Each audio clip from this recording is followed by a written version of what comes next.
불룩한데요.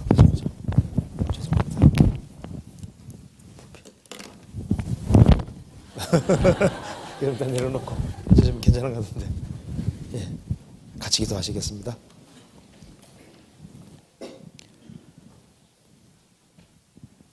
저희를 사랑하시는 하나님 아버지 감사합니다. 저희들이 무엇이 간데 그토록 사랑해 주시고 또 보배로운 피를 흘려주시고 구원해 주셨는지 헤아릴 수가 없습니다. 역사의 마지막 시대를 살아가는 저희들에게 주님의 영광을 위해 살 수 있는 기회를 허락해 주시는 것을 감사합니다. 그리고 특별히 젊은 시절에 주님께서 불러주시고 주님의 영광을 위해 살 수 있도록 도와주시는 것도 감사합니다. 오늘 이 시간 주 성령께서 함께해 주시고 도로 역사해 주시고 도와주셔서 주님 보시기에 합당하고 귀한 시간이 될 수 있도록 도와주옵소서. 그리고 신앙생활 가운데 여러 가지 어려운 것이 있는 분들을 일일이 함께해 주시고 주님 말씀으로 위로해 주시고 용기를 더해 주셔서 이 험악한 세상 주님을 의지하고 살 수 있는 힘과 지혜와 용기를 더욱 허락해 주옵소서. 이 자리에 참석하지 못한 형제자매님들 어디 있든지 주님께서 지켜주시고 주님의 은혜와 사랑을 더욱 사모할 수 있는 마음을 허락해 주옵소서. 주 예수님 이름 받들어 기도하옵나이다. 아멘. 성경 호세아서 1장을 찾아보시겠습니다.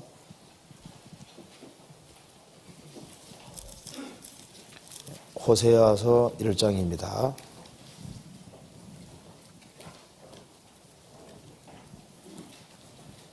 호세아서 1장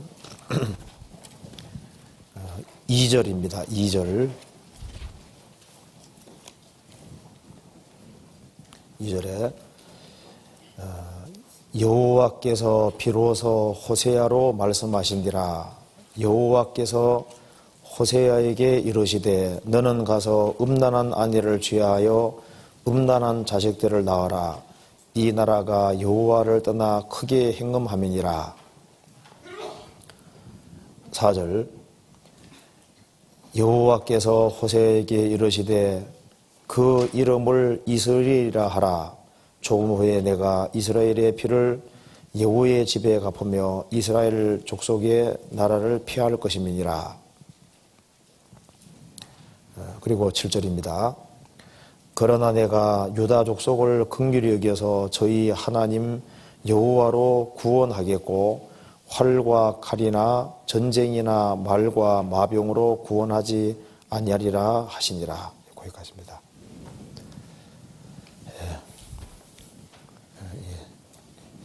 즐거운 시간인지 어떤지 모르겠습니다. 공부한다는 거 별로 안 좋죠. 그죠? 성경 아카데미 말부터 거창하죠. 예. 근데 호세아 내용은 그렇게 골치 아픈 내용은 아니리라고 생각이 듭니다. 예. 그래서 이 공부한다고 생각하기보다는 우리 신앙생활에 다시 한번 점검할 수 있는 기회를 가진다고 생각하면 될 것 같습니다. 호세아서는 아마 이제 구원받고 좀 시간 지난 분들은 다 읽어보셨을 겁니다. 읽어보셨는데 읽어보면은 참 어렵죠. 조금은 알 것 같은데 이게 좀 어렵습니다. 그래서 이 성경 중에 어려운 말씀들이 있는데 호세아서도 상당히 어려운 말씀에 속한다고 할 수 있습니다. 그런데 그리고 이 성경을 짧은 시간에 공부한다는 것은 어렵지만은 우리가 전체적으로 좀 중요한 것을 한번 같이 생각해 보도록 합시다. 호세아서는 우리가 다 아는 대로 기록한 사람은 호세아입니다. 그리고 호세아라는 이름의 뜻은 구원이라는 뜻이라는 건 알고 계시죠? 그리고 여기에 언제 기록을 했느냐 하면은 여기 1절에 나와 있는 말씀대로 우시야와 요담과 아하스와 히스기야가 이어 유다 왕이 된 시대에 곧 요아스의 아들 여로보암이 이스라엘 왕이 된 시대에 불의의 아들 호세아에게 임한 여호와의 말씀이니라. 그러니까 여로보암 2세 시대에 기록된 것을 알 수가 있습니다. 그리고 이 호세아서를 정확히 기록한 때는 알 수가 없습니다. 대충 아마 여로보암 2세 시기에 아마 기록을 했을 거다. 이제 그렇게 추정을 합니다. 그리고 이제 호세아서를 쭉 읽어보면 아시겠지만은 이 호세아가 살던 이 시대가 물질적으로 굉장히 풍요한 시대였습니다. 그래서 정치적으로 경제적으로 아주 가장 크게 부흥을 이룩하고 여로보암 2세는 41년 동안 통치했으니까 이스라엘을 아주 오래 통치했고 아주 경제적으로 아주 굉장히 부강한 상태가 됐을 때 이스라엘 백성들은 타락의 길을 걸어갔던 겁니다. 그리고 이제 이스라엘 백성들이 이제 타락에 그걸 달리고 돌이키지 아니하니까 하나님께서 아시리아를 들어서 이스라엘 민족을 심판하려고 하는데 호세아는 그것을 알고 있는데 이스라엘 백성들은 모르고 있는 겁니다. 그래서 호세아는 간절하게 이스라엘 민족이 살 수 있는 유일한 길은 하나님께 회개하고 돌아오는 길밖에 없다. 그리고 이스라엘이 아무리 큰 죄를 지었다 할지라도 하나님께서는 사랑의 하나님이시기 때문에 이스라엘이 회개하고 돌아오기만 하면은 무조건 절대적인 사랑으로 받아주시는 분인 것을 아주 강하게 얘기를 하고 있습니다. 그래서 하나님께서 이스라엘이 비록 너무나도 큰 죄를 지었지만은 이스라엘이 멸망하기를 원치 않는다는 사실을 호세아라는 사람의 생애를 통해서 설명해 주셨습니다. 2절에 보시면은 이런 말 나와 있죠. 여호와께서 비로소 호세아로 말씀하시니라. 호세아로, 이게 중요한 말씀인데요. 호세아라는 사람을 통해서, 호세아라는 사람을 등장시켜서 호세아를 통해서 하나님의 마음을 드러내시고 호세아 생애를 통해서 하나님의 마음을 그대로 드러내는 겁니다. 그래서 하나님께서 이 호세아는 여기에서 하나님을 가리키는 것이고 호세아가 취한 음란한 아내 고멜은 바로 이스라엘 민족을 가르치고 있습니다. 그래서 이 호세아가 음란한 아내를 취했는데 이 아내가 죄를 짓고 결국은 호세아를 떠나버렸죠. 떠나버렸는데 하나님께서 다시 기어코 찾아와서 다시 값을 지불하고 사서 다시 아내를 삼으라고 했습니다. 그래서 호세아는 이제 자기 집을 떠난 그 아내를 찾아서 기어코 값을 지불하고 아내를 사서 다시 사는 내용이 나와 있죠. 그걸 통해서 이스라엘이 비록 죄를 지어서 심판은 받지만은 영원히 버리는 것이 아니라 예수님의 구속으로 말미암아 범죄한 이스라엘 민족을 회복시켜 주시고 영광스럽게 할 것을 말씀하는 내용입니다. 그러니까 여기 호세아로 말씀하시니라, 호세아라는 사람을 들어서 하나님의 마음을 그대로 표현했다는 겁니다. 그리고 여기 호세아 아내가 음란한 일을 한 것은 그것은 이스라엘 백성들이 우상 숭배한 것을 가리키는 겁니다. 그리고 호세아 아내가 음행을 행하고 호세아를 떠나버렸지만은 하나님께서 호세아로 하여금 다시 아내를 값을 주고 사라 그랬습니다. 그처럼 비록 우상 숭배하고 타락하고 죄를 지었지만은 예수님이 핏값을 지불하시기 때문에 예수님으로 말미암아 궁극적으로는 구속되고 회개하는 사람들은 누구든지 다시 받아준다는 그 사실을 쭉 말씀하고 있는 겁니다. 그러니까 여기는 제일 먼저는 이 방탕한 아내하고 신실한 남편 이 두 모습을 통해서 방탕한 아내는 고멜은 바로 이스라엘 민족을 가리키는 것이고 신실한 남편인 호세아는 바로 여호와 하나님을 가르치는 이런 식으로 되어 있습니다. 그래서 내용 읽어보면은 이제 처음부터까지 쭉 읽어보면은 결국은 아무리 죄를 지었다 할지라도 예수님의 구속 사건이 있으니까 죄를 많이 지었을지라도 항복하고 하나님께 나오면은 하나님께서는 무조건 받아주시고 회복해 준다는 그 주제로 되어 있습니다. 그리고 아무리 읽어봐도 그 내용입니다. 그러니까 회개하라. 회개하면 사는 거다. 그 얘기를 하는데 그 얘기를 이렇게 복잡하게 해놨어요. 하도 못 알아들으니까 여러 각도로 말해놨습니다. 그래서 여기 호세아서는 죄를 지었을지라도 내가 사랑하니까 돌이키고 구원받고 나 떠나지 말아라. 이제 그 내용을 이제 계속 반복적으로 확대시켜 얘기한 거라고 할 수 있습니다. 그래서 이것을 우리가 하나하나 생각을 해봅시다. 먼저 호세아 1장을 보시면요. 1장 2절에 여호와께서 비로소 호세아로 말씀하시니라. 여호와께서 호세아에게 이르시되 너는 가서 음란한 아내를 취하여 음란한 자식들을 낳아라. 이 나라가 여호와를 떠나 크게 행음함이니라. 이에 저가 가서 디볼라임의 딸 고멜을 취하였더니 저가 잉태하여 아들을 낳으며 여호와께서 호세아에게 이르시되 그 이름을 이스라엘이라 하라.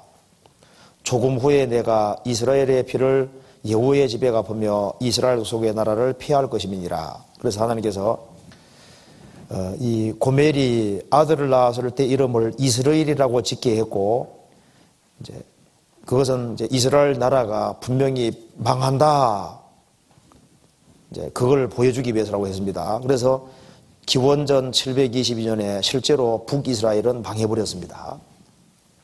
그리고 6절에 고멜이 또 잉태하여 딸을 낳으며 여호와께서 호세아에게 이르시되 그 이름을 로루하마라 하라. 그것은 뜻이 뭐냐면은 뒤에 나와 있죠. 이스라엘 속을 긍휼히 여겨 사하지 아니할 것임이니라. 그러니까 이스라엘은 이제 긍휼히 여김은 받지 못하고 하나님의 심판받고 멸망받을 것을 말씀해 주신 겁니다.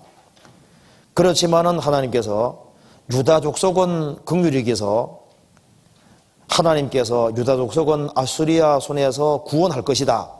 7절에 나와 있죠. 활과 칼이나 전쟁이나 말과 마병으로 구원하지 아니하리라. 이 말씀대로 히스기야 왕 당시에 아수르 사람 쳐들어왔을 때 어떻겠습니까? 하나님이 천사 보내서 아시리아 군대를 완전히 전멸시켜 버리잖아요. 그래서 이 활이나 칼이나 전쟁이나 말과 마병으로 구원하지 아니하고 하나님이 초자연적으로 직접 개입해서 이제 유다를 구원해 주셨습니다. 그럼 하나님께서 왜 유다에는 특별하게 긍휼히 여기시냐 하면은 유다 통해서 누가 옵니까? 메시아가 오시니까 하나님께서 아시리아 손에서 구원해 주셨습니다. 그리고 하나님께서 또 고멜이 아들을 낳았다고 돼 이제 8절에, 그래서 9절에 여호와께서 이르시되 그 이름을 로암미라 하라. 너는 내 백성이 아니요 나는 너희 하나님이 되지 아니할 것임이니라. 그래서 이 고멜이 자녀를 낳았을 때 로로하마라, 긍휼히 받지 못하는 자다. 그 다음에 이제 로암미다, 이는 내 백성이 아니다. 이스라엘 민족이 너무너무 죄를 지었을 때 하나님께서 불쌍히 여기지 않고 이스라엘 백성들을 하나님 백성으로 안 여기고 완전히 심판하실 거라는 걸 말한 겁니다. 그렇지만은 이스라엘은 망했지만은 유다를 통해서 예수 그리스도께서 오시고 예수님의 구속사역이 있기 때문에 하나님께서 버린 이스라엘을 영원히 버리는 것이 아니라 다시 하나님 백성으로 삼아줄 것을 약속해 주신 겁니다. 2장 1절에 너희 형제에게는 암미라 하고 너희 자매에게는 루하마라 하라. 그 다음에 이제 내 백성이라 긍휼히 여김 받은 자니라, 그런 뜻이죠. 그러니까 이제 호세아는 순서가 이런 식으로 되어 있습니다. 자, 이스라엘이 크게 범죄함으로 하나님께서 불쌍히 안 여기고 이스라엘 백성들을 심판해서 하나님이 버린 것처럼 보였지만은 유다를 통해서 메시아가 오시고 그렇기 때문에 하나님께서 다시 구속받을 수 있는 기회 주시고 돌이키는 사람은 하나님께서 암비다, 루하마다, 하나님께서 다시 내 백성이라고 하고 긍휼히 여김 받을 자라. 그래서 긍휼히 여기시고 구원해 준다는 것을 여기에 말하고 있는 겁니다. 그러니까 이 모든 것은 예수님이 오셔서 구원을 완성하시고, 그것이 첫 번째고, 또 한 가지는 이스라엘 민족이 아무리 죄를 많이 지었다 할지라도 예수님의 구속사역이 있으니까 회개하고 돌이키면 산다. 이제 그것을 이제 이 골자로 얘기를 하고 있습니다. 그래서 이 호세아서에 나와 있는 내용 중에 중요한 것들을 몇 가지 한번 생각해 봅시다. 천천히. 자, 호세아서 2장부터 한번 봅시다. 그쪽으로 한번 생각해 봅시다. 2장 6절에 보시겠습니다. 그러므로 내가 가시로 그 길을 막으며 담을 쌓아 저로 그 길을 찾지 못하게 하리니 저가 그 연애하는 자를 따라갈지라도 미치지 못하며 저희를 찾을지라도 만나지 못할 것이라. 그제야 저가 이르기를 내가 본 남편에게로 돌아가리니 그때의 내 형편이 지금보다 나았음이니라 하리라. 여기서요, 하나님께서 말씀하셨습니다. 이스라엘 백성들이 하나님을 등지고 살아갈 때 하나님께서 이스라엘 백성들에게 가시를 주시고, 그리고 하나님께서 담을 쌓아서 저로 그 길을 찾지 못하게 할 것이다. 그래서 사람이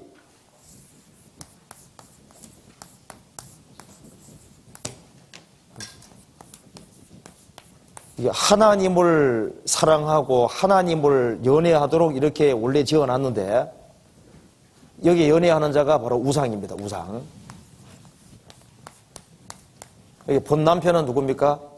본 남편은 하나님입니다.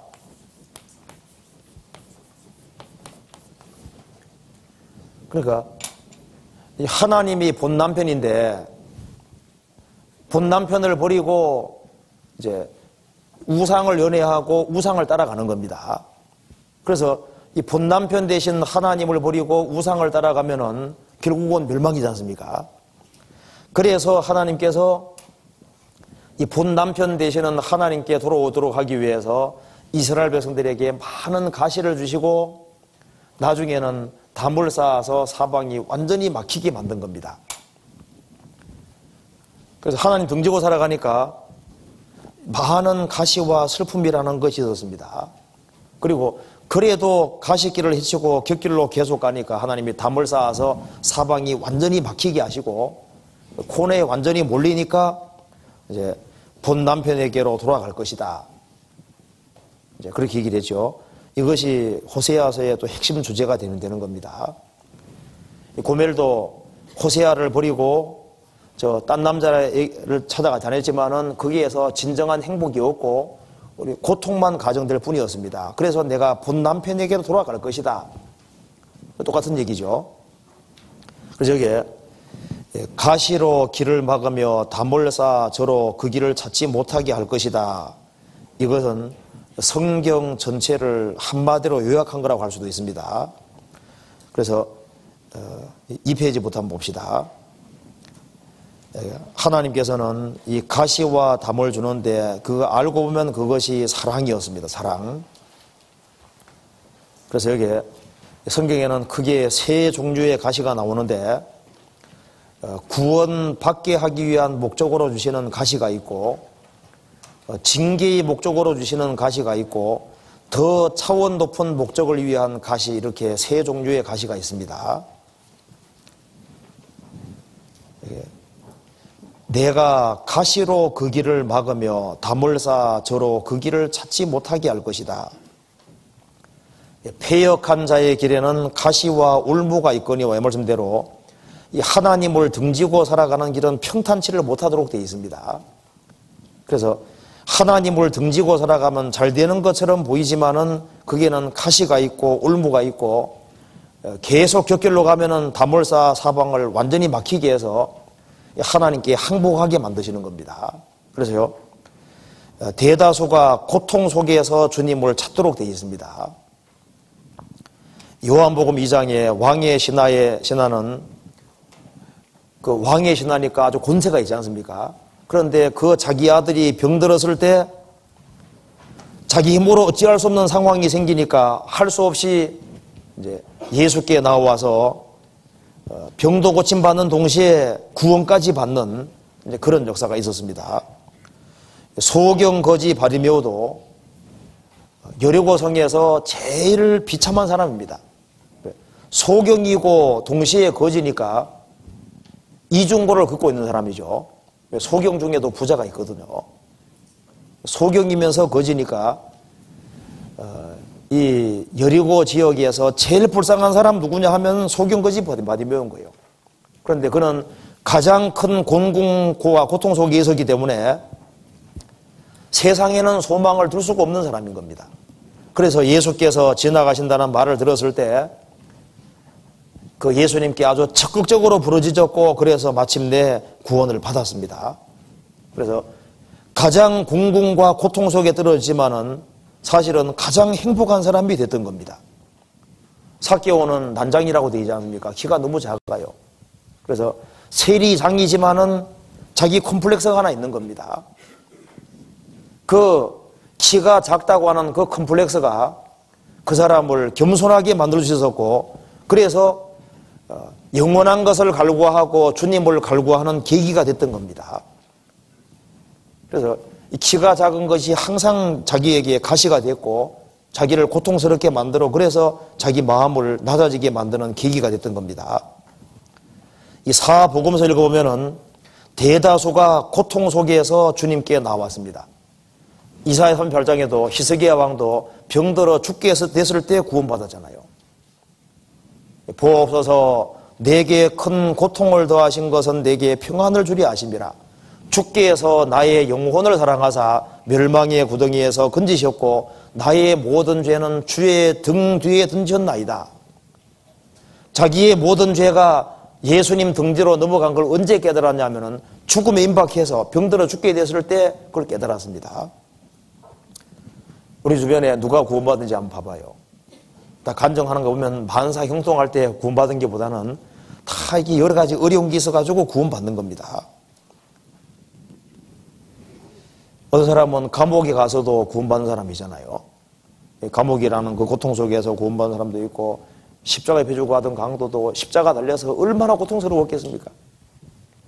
그래서 이제 정말 죽는다는 걸 깨닫고 죽음 건너가면 심판이란 걸 절실히 느끼니까 십자가상에서 회개하고 구원받았잖아요. 그 사람 만일 십자가 달리지 아니하고 그냥 죄지고 편안하게 살았으면 구원받을 수도 있습니다. 십자가 위에서 가장 중한 고통 속에서 구원을 받았습니다. 성경 속에서 가장 죄 많이 지은 사람 중에 대표적인 사람이 므낫세입니다.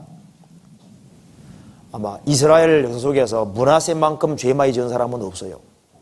하나님의 성전 제단을 헐고 우상까지 자기 손으로 만들어서 우상을 하나님 성전단에다가 세우고 그리고 무수히 많은 사람 피를 흘렸습니다. 그가 포로로 잡혀갔을 때 이 감옥 안에 막 가시가 있는 속에서 있어야 되는 겁니다. 그 가시 속에서 고통하는 가운데 비로소 하나님께 간절하게 부르짖었고 그래서 구원을 받았습니다. 예수님 족보에 나옵니다. 그래서 하나님께서 왜 가시라는 걸 주시고 그리고 인생의 슬픔이라는 걸 주시고 사방이 완전히 막히는 담을 주시느냐, 그건 미워서가 아니라 하나님께 돌아오게 하기 위해서 그렇게 했다는 것을 여기에 말하고 있는 겁니다. 징계는 사랑이라는 것, 고통은 사랑이라는 것을 지금 말하고 있는 겁니다. 그리고 또 한 가지는 징계 목적으로 주시는 가시가 있다고 되어 있죠. 민수기 33장과 여호수아 23장 그리고 사사기 2장 보면은 이스라엘 백성들아, 너희들이 내 말씀에 불순종하면은 너희가 남겨둔 족속이 너희의 옆구리에 찌르는 가시가 될 것이다. 올무가 될 것이다. 너희들에게 고통을 줄 것이다. 불순종할 때 하나님께서 가시를 주셨습니다. 왜? 죄를 깨닫게 하고 돌이키게 하기 위해서입니다. 하나님께서 이스라엘 백성들을 들어서 바벨론 포로로 던진 것은, 포로에 던져서 가시 속에서 고통하게 한 것은 그 사랑하셨기 때문입니다. 이 다윗이 살인죄와 간음죄를 짓고 난 이후에 얼마나 큰 징계 받았습니까? 그 많은 가시로 고통받았는데 그것이 그 사람에게는 사랑이었습니다. 삼손이 하나님께 범죄하고 눈이 빠지지 않습니까? 그 고통 속에서 철저히 회개하고 자기가 20년 동안 사자 생활을 하면서 죽인 블레 사람 숫자 보다가 자기가 그 맷돌을 돌리면서 참으로 회개하고 가장 어려운 중에 있을 때 그때 죽인 사람 수가 훨씬 많았다고 되어 있잖아요. 그래서 가장 바른 정신과 마음을 가진 때가 언제냐면 눈이 빠졌을 때입니다. 거기에서 하나님과 가장 가까워졌고 가장 큰 역사를 이루었습니다. 자, 구원받은 사람이 불순종할 때마다 평탄치를 못할 겁니다. 구원 안 받은 사람은 내버려두는 경우 있어도 구원 받은 사람은 그렇지 않을 겁니다. 그래서 계속 가시가 있어요. 그런데 알고 보면은 그것이 미워서냐 그게 아니라 사랑입니다. 그와 동시에 더 높은 차원의 목적을 가진 가시가 있습니다. 그게 바로 사도 바울이 얻은 가시입니다. 하나님이 사도 바울에게 육체의 가시를 주셨습니다. 눈에 병이 있고 몸에 병이 있었습니다. 그런데 하나님께서 그 병을 고쳐주지 않았습니다. 사도 바울이 3번이나 간절하게 그걸 고쳐달라고 했습니다. 그렇지만은 하나님께서 내 은혜가 내게 족하다 안 고쳐주죠. 왜? 하나님께서 교만해질까봐 일부러 육체의 가시를 주신 겁니다. 약점을 주신 겁니다. 자기 잘못이 없지만은 일부러 약점 주신 이유는 교만해질까봐. 교만하면 하나님 능력이 떠나니까 하나님께서 교만해질까봐 더 높은 차원의 목적으로 가시라는 걸 주셨습니다. 그래서 나는 원치 않았는데, 나는 아무 잘못이 없는데도 불구하고 어떤 고통의 가시가 있으면은 거기에는 하나님의 선한 뜻과 섭리가 확실히 있다 그 말입니다. 욥은 말했습니다. 나는 전능자의 화살을 맞았다 그랬습니다. 전능자의 독의 화살을 맞았다. 욥은 영혼에 아주 말할 수 없는 큰 고통을 받았습니다. 영혼에 얼마나 큰 찔림받고 고통받은지 모릅니다. 그래서 욥이 말했습니다. 하나님, 내가 용인이니까 내가 바다라도 된다는 말입니까? 용입니까? 그 말은 내가 그렇게 강한 사람이라도 된다는 말씀입니까? 그 말입니다. 내가 바다니까 나는 지극히 작은 피조물인데 하나님이 나를 바다같이 아주 큰 존재라고 생각하십니까? 저도 한계가 있는 사람이고 참는 것도 한계가 있는 사람이지 내가 바다같이 그렇게 큰 존재가 아닌데 지극히 작은 피조물인 나에게 이렇게 고통스럽게 할 수 있겠습니까? 나는 너무나도 약한 사람인데 내가 용처럼 강하게라도 하단 말입니까? 나는 이렇게 작은 존재에 불과한데 내가 이렇게 큰 존재라도 한다는 말입니까? 그렇게 부르짖었습니다. 그런데 사실 하나님께서 이런 고통을 통해서 욥은 훨씬 더 강한 사람이 되고 훨씬 크고 넓은 사람이 되었습니다. 욥에게 하나님이 가시 주신 것은 그것은 더 높은 목적이 있는 가시였습니다. 존 번연은 감옥에서 10년 이상을 있었는데 아무 잘못이 없이 전도하다가 잡혀간 거예요. 그는 감옥에 나와서 전도하기를 간절히 원했지만 하나님께서는 일부러 감옥 속에 두셨습니다. 그래서 설교역정이 나왔고 그 사람이 바깥 전도한 것보다가 책을 써 전도한 것이 훨씬 더 많은 겁니다. 자, 하나님께서 여러 가지를 가르쳐 주는데 하나님께서 우리에게 차원 높은 다른 목적이 있기 때문에 하나님이 항상 내게 약점이라는 가시를 주신 경우도 있습니다. 그것이 자기에게 은혜라는 걸 알 수 있는 겁니다. 여기서 말하기를 왜 하나님께서 가시를 주셨느냐? 내가 불신자였을 때 가시를 준 것이나 구원받고 난 이후에 내가 징계를 받기 때문에 가시 준 것이나 차원 높은 목적으로 가시 주셨던 어떤 가시든 간에 그것은 사랑이었습니다. 여기서 그걸 말하고 있는 겁니다. 하나님께서 너희들에게 가시를 주고 담을 쌓고 사방 막히게 하는 것이 미워서냐? 아니다. 하나님이 너희로 하여금 돌이키게 하고 본 남편인 하나님께로 돌아가게 하기 위해 그렇게 한 거다. 그렇게 얘기를 했습니다. 8절 보시겠습니다. 2장 8절에 곡식과 새 포도주와 기름은 내가 저에게 준 것이요 저희가 바알을 위하여선 은과 금도 내가 저에게 더하여 준 것이거늘 저가 알지 못하도다. 그러므로 내가 그 시절에 내가 내 곡식을 도로 찾으며 그 시기에 내가 내 새 포도주를 도로 찾으며 또 저희 벌거벗은 몸을 가리울 내 양털과 삼을 빼앗으리라. 11절 내가 그 모든 희락과 절기와 월삭과 안식일과 모든 명절을 폐하겠고 그리고 하나님께서 다 뺏어가 버렸습니다. 13절 저가 기구리와 폐물로 장식하고 그 연애하는 자를 따라가서 나를 잊어버리고 향을 살라 바알들을 섬긴 시일을 따라 내가 저에게 벌을 주리라. 나 여호와의 말이니라. 하나님이 모든 걸 주셨는데 이스라엘 백성들은 하나님 준 줄 모르고 그걸 다 바알이 준 줄 알고 바알 섬기려 사용하는 겁니다. 그래서 하나님께서 이스라엘 민족의 몽땅 다 뺏어가 버린 거예요. 다 뺏어가 버렸습니다. 그래서 가장 초라한 상태로 된 겁니다. 가장 비참하고 초라한 상태에 됐을 때 이렇게 말씀하셨습니다. 14절에 그러므로 내가 저를 계유하고 꿰어서 거친 들로 데리고 가서 말로 위로하고 거기에서 비로소 저의 포도원을 저에게 주고 아골 골짜기로 소망의 문을 삼아 주리니 저가 거기에서 응대하기를 어렸을 때와 애굽 땅에서 올라오던 날과 같이 하리라. 여호와께서 이르시되 그날에는 내가 나를 내 남편을 걷고 다시는 내 바알을 걷지 아니하리라. 하나님께서 이스라엘 백성들을 축복해 주셨는데 이스라엘 백성들은 그걸 모르고 있습니다. 그래서 하나님께서 하나님이 주신 것을 깨닫게 하기 위해서 몽땅 다 뺏어가고 가장 비참하게 만들었습니다.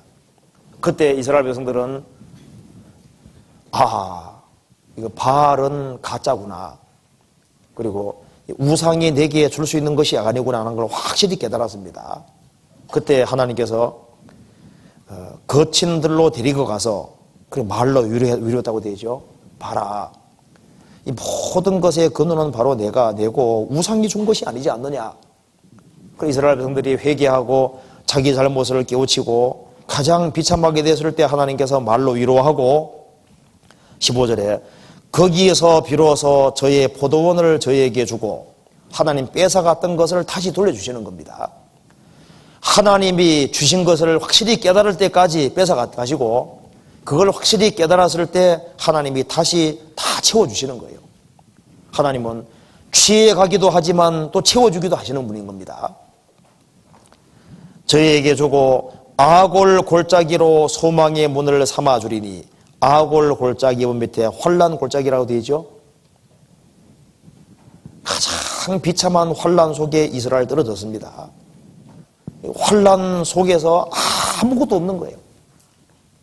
그 환난 골짜기에 떨어질 때 그것이 축복인 거예요. 영적으로 축복입니다. 그때 하나님께서 아골 골짜기로 소망의 문을 삼아 주리니 환난 골짜기가 소망의 문으로 바뀌는 거예요. 그리고 저가 거기에 성대하기를 어렸을 때와 애굽 땅에서 올라오던 날과 같이 하리라. 여기에 아골 골짜기가 환난 골짜기입니다. 그래서 여기에 골짜기가 있는데 이 골짜기는 이제 이 낮아진 곳 여기가 골짜기지 않습니까? 골짜기. 이 골짜기는 내리막길에 있는 내리막길에 골짜기가 있습니다. 그런데 구원받지 아니한 사람은 여기 아골 골짜기는 좀 괜찮은 골짜기입니다. 이 아골 골짜기에서 회개하지 아니하면은 환난을 당하면서도 끝까지 회개하지 아니하면은 성경에 이제 더 깊은 골짜기가 있는데 이것이 요엘 3장에 무슨 골짜기가 되어 있습니까? 판결 골짜기라고 판결 골짜기입니다. 판결 골짜기는 7년 환난 속에서 끝까지 회개하는 사람들을 하나님이 몽땅 불러가지고 하나님께서 짓밟아버리는 아주 무서운 철저한 심판을 가리키는 거예요. 그리고 이거보다 더 무서운 골짜기가 있는데 그것이 바로 신돔 아들 골짜기입니다. 지옥 그림자거든요. 그러니까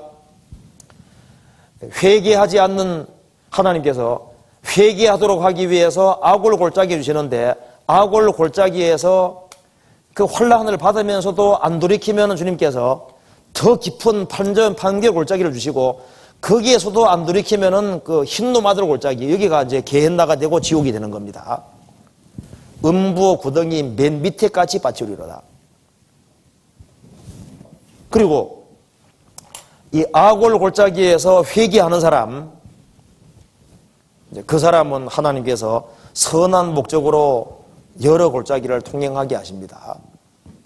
그 성경에 나와 있죠. 이제 구원받은 사람이 통과해야 될 골짜기가 여러 가지가 있습니다.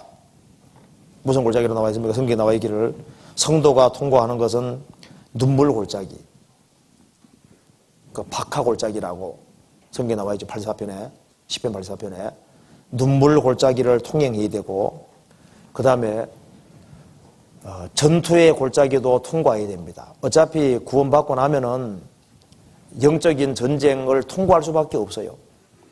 전투의 골짜기 통과해야 되고, 그 다음에 사망의 음침한 골짜기를 통과하고, 그렇게 하고 나중에 우뚝 솟는 천국에 서게 되는 겁니다. 그러니까 구원을 받았든 안 받았든 골짜기는 통과할 수밖에 없어요. 왜? 아담 하와가 범죄하기 전에는 인생 골짜기가 없었거든요. 범죄하고 난 이후에는 골짜기가 있을 수밖에 없는 겁니다. 그래서 구원받은 것이 확실하면은 이 악골 골짜기 속에서 환난과 고통 속에서 회개하고 확실하게 구원받았으면 주님께서 구원받은 사람은 눈물 골짜기를 통행하게 만드시고, 그리고 영적으로 전쟁하는 전투 골짜기도 통과하게 하시고, 나중에는 사망의 음침한 골짜기도 통과하게 하시고, 나중에는 평지를 주시고, 그 다음에 아주 높은 산을 주시고 높은 걸 주시는 겁니다. 하나님께서 우리를 높이기 위해서 깊은 골짜기를 통행하게 하시는 겁니다. 이건 어차피 통과할 수밖에 없는 겁니다. 그래서 여기에 이스라엘이 불순종의 길을 걸어갈 때 하나님이 다 뺏어가셔서 아골 골짜기에 두시고, 환난 골짜기 속에서 이스라엘 백성들이 회개할 때 하나님께서 소망의 문을 삼아주시고, 뺏어갔던 것을 다 채워주시고 원상복귀해 주시는 겁니다. 그것이 성경에 나와 있고요. 이제 그 다음에 여기에 이 호세아서에서 강조하는 것이, 여기에 이스라엘 민족이 왜 엎드러지고 망했느냐. 엎드러지고 망한 가장 근본적인 이유는 지식이 없어서라고 얘기를 했습니다. 자, 이스라엘 백성들이 왜 하나님을 등지고 우상 숭배와 귓길로 갔느냐. 뭘 몰라서 그렇다는 거예요. 몰라서. 이 호세아서가 제일 강조하는 것 중에 하나가 지식이 있어야 될 것을 얘기를 하고, 지식이 얘기하고 있는 겁니다. 호세아 4장 보시겠습니다. 4장. 인간이 살 수 있는 핵심 키에 해당되는 것이, 먼저는 알아야지 돌이킬 수 있는 거, 알아야지. 배워야 된다는 것을 지금 말하고 있습니다. 호세아 4장 6절입니다.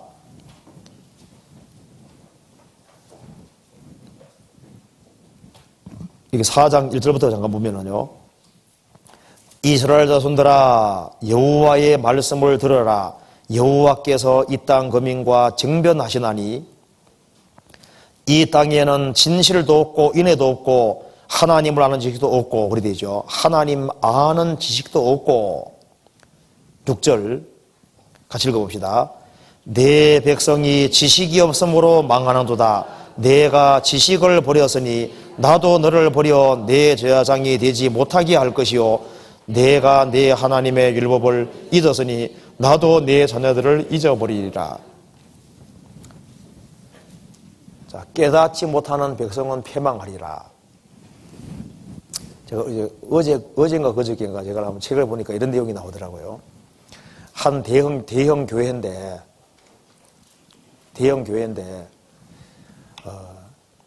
그날따라 교인들이 딱 4명밖에 안 나왔답니다. 4명밖에. 중년 부인 셋이 하고 셋하고 젊은 청년 하나가 나와 있는 거예요. 그 대형 교회인데 다 비인 겁니다. 그래서 이제 목사님이 이제 기도합니다. 이제 이렇게 기도합니다. 제가 좀 이제 기도문을 적어봤는데 이렇게 얘기합니다. 하나님, 적어도 여기에 몇 명이 모인 것을 감사드립니다. 이들은 주님을 경배하려고 노력하는 사람들입니다. 이들은 하나님의 말씀을 묻고 삽니다. TV에 나오는 축구 경기보다 하나님을 덜 중요하다고 생각하지 않는 사람들이 여기 모여 있습니다. 그까지 기도했는데 한 청년이요. 오늘 축구 경기하는 날이네. 그러면서 중간에 빠져가서 기도하는데 빠져나가가지고 있잖아요. 얼른 갔다 그러잖아요. 그 얘기 같아요. 그죠? 누가 얘기 만드는 것 같은데. 어쨌든 간에 같이 모이는데, 교회에 모이는데 이것이 하나님을 존중하는 마음이 없는 세태를 잘 반영한 겁니다. 이 호세아 당시에도 하나님을 형식적으로는 다 예비하는데요. 마음은 하나님하고 전혀 멉니다. 그리고 하나님에 대해서 제대로 모르는 거예요. 하나님이 얼마나 엄청난 분인지를 모르고 있는 겁니다. 여기에 성경에서 핵심으로 말했습니다. 내 백성이 지식이 없음으로 망한다. 이 모르기 때문에 망한다는 걸 말씀했습니다. 이 호세아 시대의 사람들이 뭘 몰랐느냐? 성경을 배우기는 배운다고 하지만은 참으로 깨닫지를 못했습니다. 자, 하나님은 사람을 지으실 때 처음부터 지성을 가진 존재로 만들었다는 거 아시죠? 원래 사람은 원래부터 지어질 때 지성을 가진 존재로 만들었습니다. 지성. 그러니까 아담 하와는 처음부터 하나님과 교통했고, 아담 하와는 처음부터 짐승 이름을 다 지어주고, 아담 하와는 처음부터 지능이 아주 출중한 사람입니다. 왜? 짐승 이름을 다 지어줬으니까요. 그리고 노아 시대 고대 세계 사람들이 전부 다 지성을 가진 그런 지성인이었고, 그리고 노아가 방주를 지었을 때도, 이 노아 시대 때도 문명권에 있는 사람들이 다 머리가 뛰어난 사람들입니다. 사실은요. 그리고 노아 이후에, 바벨탑 이후에도 사람들이 지성을 가진 존재로 다 이게 흩어졌는데, 이제 주리로 있는 사람들은 전부 다 지성인으로 다 있는 겁니다. 그런데 가끔 사고치고 이제 도망가는 부부들 있잖아요. 이제 그런 부부들 중에, 사고치고 도망가는 부부들 중에 가끔 부모가 빨리 죽는 경우도 있지 않습니까? 그럼 자식들이 제대로 못 배워가지고 자라면 어떻게 될까요? 그러면 야만인이 될 수도 있는 거잖아요. 어떤 사람들은 저 아프리카에는 말을 하나도 못하는 부족이 있답니다. 그래서 그 탄자니아 그 안종식 목사님 그 아들들이 묻더라고요. 왜 이게 말 못하는 경우가 생길 수 있겠습니까? 그래서 제가요, 그게 간단하죠. 여기 문명권에 있던 사람 중에 누가 하나 일을 벌려가지고 부부끼리 도망가서 자식을 낳고 자식이 말도 제대로 배우기 전에 부모가 죽는 경우 있잖아요. 그럴 경우에 말 못 배우고 자녀들이 자라나면은, 제대로 말 못 배우고 자라나면은 일단 신호체계 사용해가지고 이렇게 하고, 그래서 그걸 떼서 태어나고 살다 하다 보면은 기호체계로 말은 못하고 하는 그런 경우 생길 수 있다 하니까, 그 말 듣고 보니 그렇게도 하겠대요. 제가 아마 그럴 겁니다. 그랬습니다. 그러니까 원래 이 인간은 처음부터 동굴 속에서 우우하는 그런 존재가 아니라, 이게 하나님을 원래 알 수 있도록 원래 지어진 아주 이게 탁월한 지성 가진 존재로 원래 지어져 있는 겁니다. 그래서 인간은 하나님을 알아야 되고 알 수 있도록 원래 지어져 있는 거예요. 처음부터. 그런데 아담이 타락한 이래로 하나님을 제대로 알 수가 없게 된 겁니다. 제대로. 하나님을 안다고 하지만은 하나님이 계속적으로 계시해 주신 것이 있어야만 알 수 있는데, 욥기를 보면은 성경이 기록되기 전 시대에도 하나님에 대한 어떤 굉장한 지식이 있는 걸 볼 수 있습니다. 그리고 하나님께서는 이스라엘 백성들에게는 특별히 하나님이 구약 성경을 주시고 말씀을 내려주셨잖아요. 그런데 하나님의 말씀을 받았는데도 불구하고 내 백성이 지식이 없음으로 망한다고 말씀하셨습니다. 왜? 지식을 내려주셨는데 지식이 없다 그러잖아요. 그러니까 배우기는 배우는데 이걸 깨닫지를 못하는 거예요. 깨닫지를. 내 백성이 지식이 없음으로 망하는도다. 그리고 내가 지식을 버렸으니 그랬죠. 버렸다는 것은 주어졌는데 버린 겁니다. 하나님께서 지식을 주셨는데 지식을 버렸습니다. 여기 호세아서에 보면은 이런 말이 나와 있습니다. 호세아 8장 12절 같이 읽어봅시다. 8장 12절 같이 읽어보겠습니다. 내가 저를 위하여 내 율법을 만 가지로 기록하였으나 저희가 관계없는 것으로 여기도다. 여기에 율법은 하나님 말씀 쉽게만 가르치는 게 아닙니다. 내가 저를 위하여 내 율법을, 하나님 말씀을 만 가지로, 많이 아주 자세하게, 구체적으로 자세하게 기록해 뒀지만은 저희가 관계없는 것을 여겨도다. 그러니까 하나님 말씀을 버리기 때문에 이스라엘 백성들이 망하게 되는 겁니다. 그래서 마땅히 알아야 될 것을 알지 못함으로 낭패배우는 경우가 많습니다. 우리가 회사 경영하는데도 지식이 필요하고 육아 자식 키우는데도 지식이 필요하고 이 지식이 없어서 손해보는 경우가 많지요. 그런데 제일 중요한 것은 하나님에 대한 바른 지식이 없어서 망하는 경우가 많습니다. 중국 당대에는, 당나라 시대 때에는 이 비소와 수원을 주성분으로 하는 불로장수약이 사용됐다고 하는데요.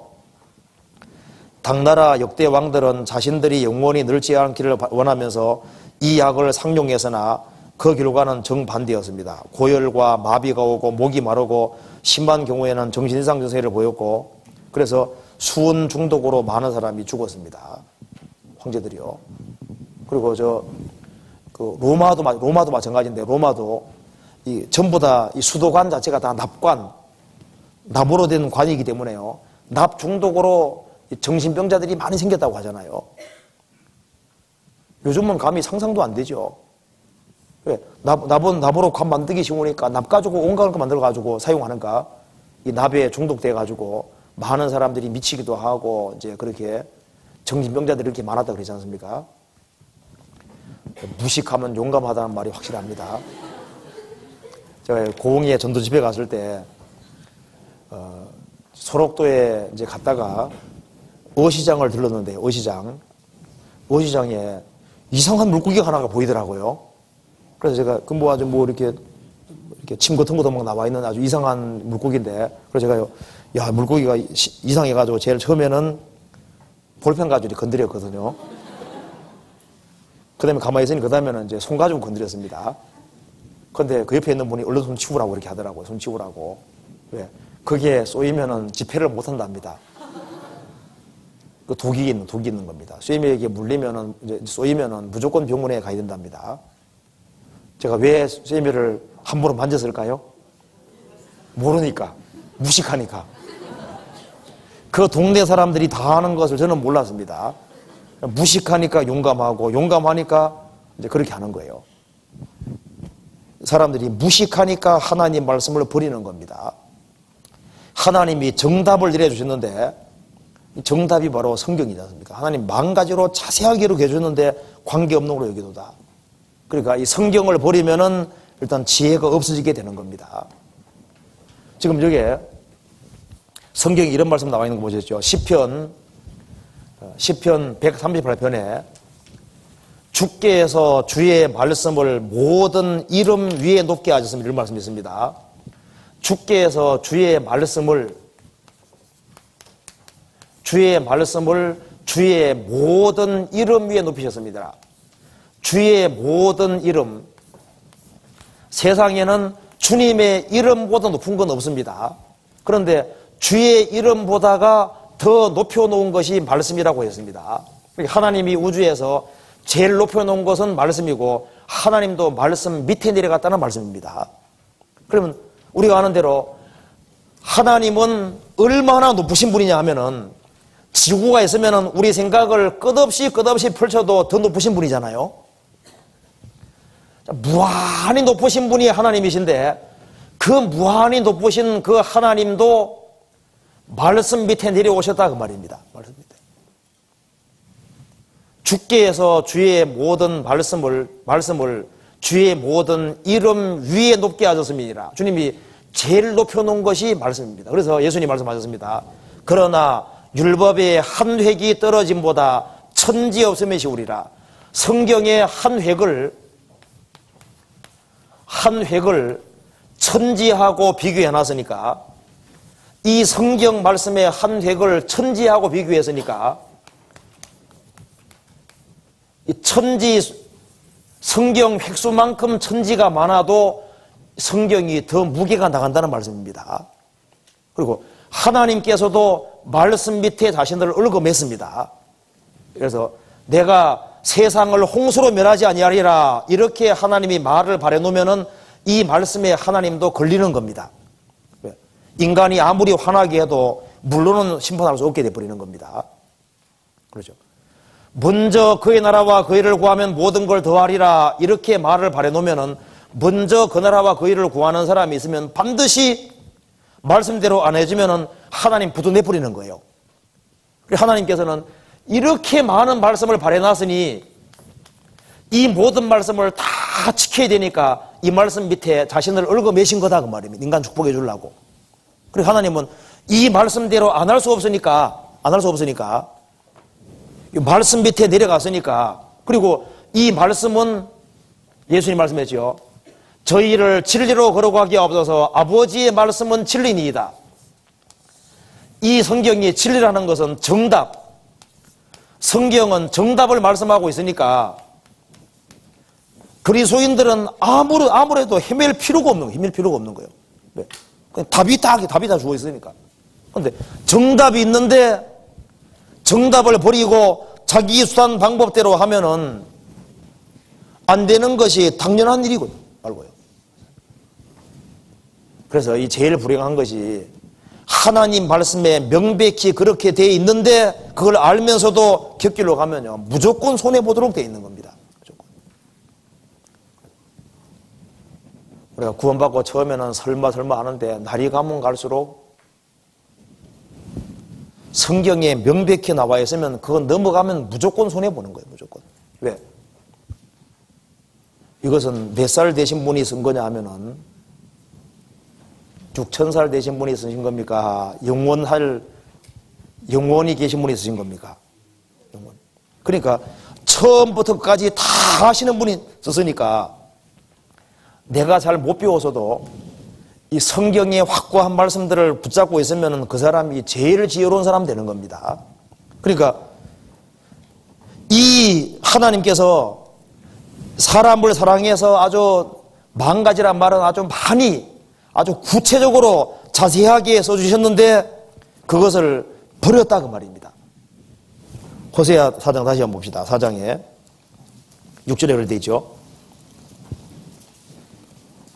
내 백성이 지식이 없으므로 망하는도다. 내가 지식을 버렸으니 나도 너를 버려.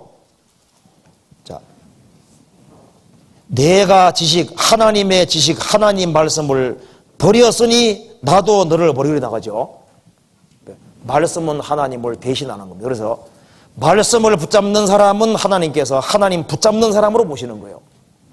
하나님 말씀을 버리는 사람은 하나님께서 하나님을 버리는 사람으로 보시는 겁니다. 내가 지식을 버렸으니 나도 너를 버려 그랬죠. 사울이 하나님 말씀을 버리니까 하나님도 버렸습니다. 내가 인내의 말씀을 지켰은즉 내가 또한 너를 지키려 나가는 겁니다. 그러니까 말씀을 지키는 것이 하나님 붙잡는 겁니다. 말씀 버리는 것이 하나님을 등지는 거거든요. 그래서 내가 지식을 버렸으니 나도 너를 버려 내 제사장이 되지 못하게 할 것이요. 하나님께서는 이스라엘 백성들을 제사장의 나라가 되게 하고 하나님이 아주 귀하게 쓰시고 축복의 통로가 되도록 그렇게 원하셨는데 하나님 말씀을 버리니까 이스라엘 백성들은 제사장으로서의 그 특권을 다 상실하게 되고 영원한 축복을 다 상실해 버린 겁니다. 그리고 내가 내 하나님의 율법을 잊었으니 나도 내 자녀를 잊어버리리라. 하나님 말씀을 잊어버리니까 하나님께서 내 자녀를 잊으리라. 하나님 말씀 붙잡으면 너와 네 집이 구원받는데 그 사람이 하나님 말씀 버리면은 그 자손까지 무조건 손해보게 되는 거예요. 그래서 부모의 잘못으로 자녀까지 불행하게 되는 일은 얼마든지 있습니다. 이스라엘 당대 사람들이 그리스도를 배척함으로 그 당대뿐 아니라 후손까지 얼마나 피해를 보고 손해봤습니까? 여기 너희들이 하나님 말씀을 잊었으니 나도 내 자녀를 잊어버리리라. 그래서 하나님 말씀을 붙잡으면 너와 내 집이 구원받고 주변 사람이 같이 구원받고 하나님 말씀 버리면 자기도 손해보고 자손까지 다 손해보게 되는 거예요. 그래서 살 수 있는 길은 하나님을 제대로 알아야 됩니다. 하나님 아는 거. 호세아 6장 찾아봅시다. 6장 6절입니다. 6장 3절부터 봅시다. 그러므로 우리가 여호와를 알자. 심써 여호와를 알자. 이게 망하는 것은 지식이 없어 망한다면은, 몰라서 망한다면은 우리가 마음과 정성을 들여서 여호와를 알자. 거기다 강조했죠. 심써 여호와를 알자. 6절 같이 읽읍시다. 나는 인애를 원하고 제사를 원치 아니하며 번제보다 하나님을 아는 것을 원하노라. 하나님께서는 하나님 아는 것을 간절히 원하셨습니다. 그래서 하나님을 알 때 이스라엘은 설 수 있었습니다. 하나님을 아는 지식이 있을 때는 항상 부흥이 있습니다. 그래서요, 개인 생활 속에서도 하나님 말씀을 배우는 여기에 치중을 하고, 하나님 말씀을 배우는 여기에다가 신경을 쓰고, 하나님 말씀을 최고로 높이면은 그 사람 영혼이 살게 되어 있고, 그 사람 영혼이 힘을 받게 되어 있는 거예요. 하나님께서는 말씀을 가장 높여놨으니까 우리도 신앙생활하는 속에서 이 말씀을 배우는 시간, 이 하나님 말씀을 배우는 시간, 여기에다가 최우선권을 두고 하나님 말씀을 하나님 말씀으로 받는 이것이 최우선이 되면은 개인이 살고 교회가 살고 모든 것이 살게 되는 겁니다. 그러니까 이 말씀이 죽는 곳에는 다 죽는 거예요. 말씀이 사는 곳에는 다 삽니다. 그러니까 살고 죽는 것은 말씀에 달려 있는 거니까, 여호와를 아는 통로가 말씀이니까 여호와를 알자, 힘써 여호와를 알자. 아는데 어떻게? 하나님께서 하나님 말씀을 내려주셨으니까 하나님 말씀을 가까이 하는 것이 하나님 가까이 하는 것이고, 하나님 말씀을 가장 존중히 여기는 사람은 하나님을 존중히 여기는 사람이 되는 겁니다. 그리고 하나님 말씀을 안 받아들이면은 결국 사람 명령을 쫓게 되는 겁니다. 5장 찾아봅시다. 5장 11절 같이 읽어보겠습니다. 5장 11절. 에브라임은 사람의 명령 쫓기를 좋아함으로 학대를 받고 재판의 압제를 당하는도다. 에브라임은 사람 명령 쫓기를 좋아함으로 학대를 받고, 그러니까 사람은 누군가에게 얘기를 듣고 판단할 수밖에 없습니다. 그러니까 인생은 결국은 두 갈림길인데, 이 한 사람 인생이 있으면은, 사람은 누군가의 조력을 받고 도움을 받도록 지어졌기 때문에 이 하나님께로부터 오는 하나님의 말씀, 여기에다가 귀를 기울이면 사는 거고, 하나님 말씀 받기를 거절하는 사람은 이 사람의 명령, 이 사람이 말하는 말을 받고 이것에 기준 삼아서 살게 되는 거잖아요. 그럼 이스라엘 민족은 왜 망했냐 하면은, 하나님이 그렇게 간곡히 부탁하는 그 말씀에는 귀를 닫고 이 사람이 말하는 말, 이걸 따라가니까 이스라엘 민족이 손해를 보는 겁니다. 그래서 하나님 말씀 따라가지 않으려고 사람 말을 따라가면 어떻게 되는지 봅시다. 5장 8페이지 봅시다. 5장에 좀과 사자라고 되어 있죠. 자, 5장 12절. 5장 12절. 자, 그러므로 사람 명령 쫓기를 좋아하므로, 하나님 말씀을 쫓아가는 걸 좋아하는 게 아니라 사람 명령 쫓기를 좋아하므로, 12절. 그러므로 내가 에브라임에게는 좀 같으며 유다 족속에게는 썩이는 것 같도다. 14절. 내가 에브라임에게는 사자 같고 유다 족속에게는 젊은 사 같으리니 나 곧 내가 움켜갈지라. 내가 탈취하여 할지라도 건져낼 자가 없으리라. 그래서 여기서 이 사람이 하나님 말씀을 등지기 시작하고 사람 말을 기준 삼고 사람 명령을 쫓아가면은 하나님께서 어떻게 징계하시냐면은, 처음에는 내가, 하나님이 좀 같으면 그랬습니다. 하나님께서, 자, 이게 참 신기한 얘기죠. 하나님 말씀하시기를 내가 좀 같아 그랬습니다.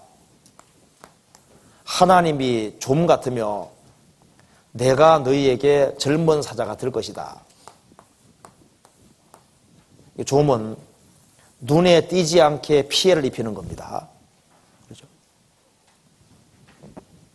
양복 서는 거 봐봐요. 눈치 못 채게 싹 가잖아요. 자, 사람이 하나님 말씀을 등지고 사람 명령 주시기 시작하면은 처음에는 이게 눈에 잘 안 띕니다. 눈에 잘 띄지 않게끔 손해를 보는데 주님이 조금 몰래 살금살금 뺏어가는데 눈치를 못 채는 거예요. 처음에는 하나님 주신 기쁨도 뺏어가지요. 여러 가지 좋은 걸 싹싹 뺏어가는데 그걸 못 느끼는 겁니다.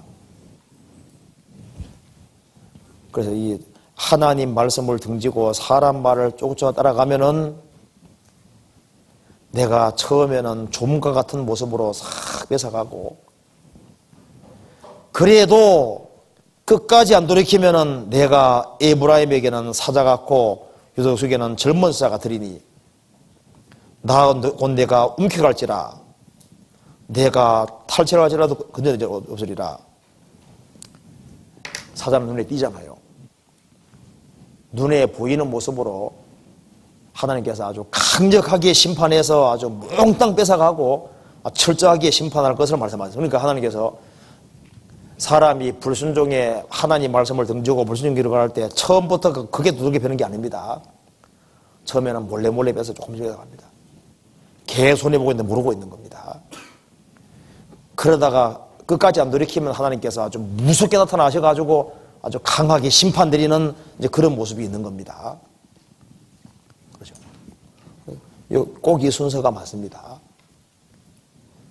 이제 그래서 이스라엘 백성들이 하나님의 심판을 받았을 때 15절 봅시다. 5장 15절에 내가 내 곳으로 돌아가서 저희가 그 죄를 뉘우치고 내 얼굴을 구하기까지 기다리리라. 하나님께서 크게 심판했지만은 내가 내 곳으로 돌아가서 하나님께서 돌아가서 저희가 그 죄를 뉘우치고 내 얼굴을 구하기까지 기다리리라. 그리고 저희가 고난을 받을 때 나를 간절히 구하여 이르기를 6장 1절입니다. 오라 우리가 여호와께로 돌아가자. 여호와께 소리를 찢어졌으나 도로 낫게 하실 것이요 우리를 지었으나 싸매어 주실 것임이니라. 2절 같이 읽읍시다. 여호와께서 이틀 후에 우리를 살리시며 제3일에 우리를 일으키시리니 우리가 그 앞에서 살리라.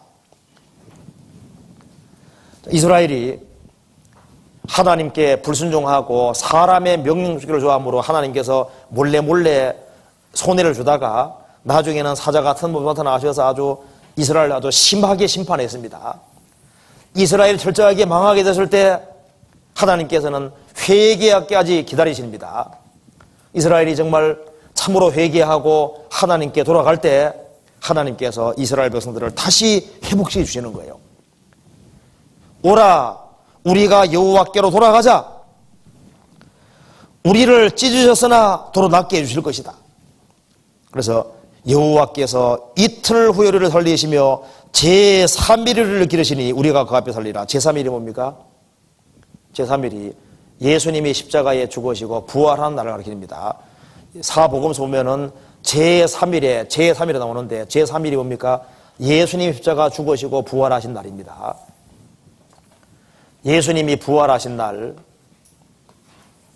이스라엘은 아시리아에서 심판을 받고 나라가 없어버렸지만은 이스라엘 민족을 영원히 버린 것이 아니라 제3일 예수님이 십자가에 죽으시고 부활하신 그 제3일에 하나님께서 이스라엘 백성들에게 다시 구원의 기회 주시고 다시 회복시켜 줄 것을 약속하신 말씀입니다.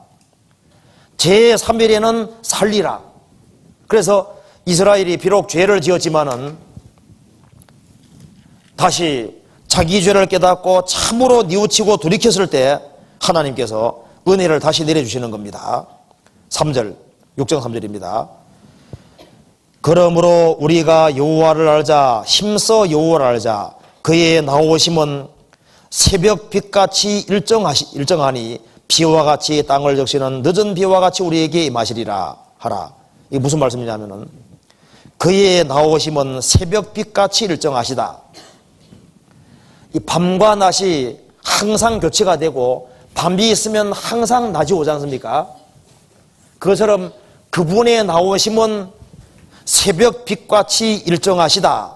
즉 하나님이 심판하기 위해서 내려오셨지만은 심판이 끝나면 되돌아가 주님 앞에 처소에 가 있고, 또 회개하면은 축복해 주려고 내려오시고, 그리고 또 돌아가시고, 불순종할 때는 심판하게 내려오시고, 또 돌이키면은 또 구원하게 내려오시는데, 이것은 저녁이 오고 아침이 오는 것처럼 일정하게 항상 하나님이 과거부터 죄 지었지만은 돌이킬 때는 어떻게 했습니까? 항상 축복해 주고 내려오셨지 않습니까? 그래서 그분의 나오심은 새벽빛같이 일정하시다. 그래서 하나님은 회개하는 사람은 구원해 준다고 말씀하신 대로 하나님은 항상 동일하게 행하시는 분이니까 우리가 돌아가면은 하나님이 항상 도와주셨으니까 지금도 그와 같이 하실 것이다. 그걸 말하는 겁니다. 그러면서 이스라엘이 돌이킬 때 하나님이 이런 모습으로 행하셨습니다. 호세아 14장 찾아보시겠습니다. 호세아 14장 4절입니다. 4절에 내가 저희의 패역을 고치고 즐거이 저희를 사랑하리니 나의 진노가 저에게서 났음이니라. 그다음 같이 읽어봅시다. 내가 이스라엘에게 이슬과 같으리니 저가 백합화같이 피겠고 레바논 백향목같이 뿌리가 박힐 것이라. 그 가지는 퍼지며 그 아름다움은 감람나무 같고 그 향기는 레바논 백향목 같으리니. 예, 여기서요. 자, 이스라엘이 참으로 회개하고 돌이킬 때 예수님 십자가 공로로 말미암아 하나님께서 이스라엘 백성들을 회복시켜 주시는데 5절에 내가 이스라엘에게는 이슬과 같을 것이다. 그러니까 불순종할 때는 내가 너희에게 좀과 같이 다 뺏어가는 존재가 되고 사자같이 움켜가는 존재가 되지만은 너희들이 참으로 회개하고 돌이킬 때 내가 너희에게 이슬과 같은 존재가 될 것이다.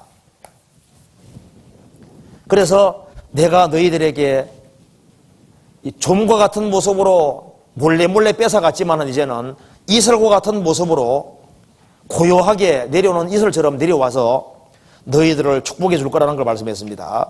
그래서 여기 9페이지 봅시다. 내가 이슬 같으니 중간에 나와 있죠. 좀이 눈에 보이지 않게 영향력을 미치는 것처럼 말없이 고요히 내리는 이슬처럼 이스라엘 백성들에게 좋은 영향을 주신다는 말씀입니다. 그래서 내가 너희에게 이슬 같으리라.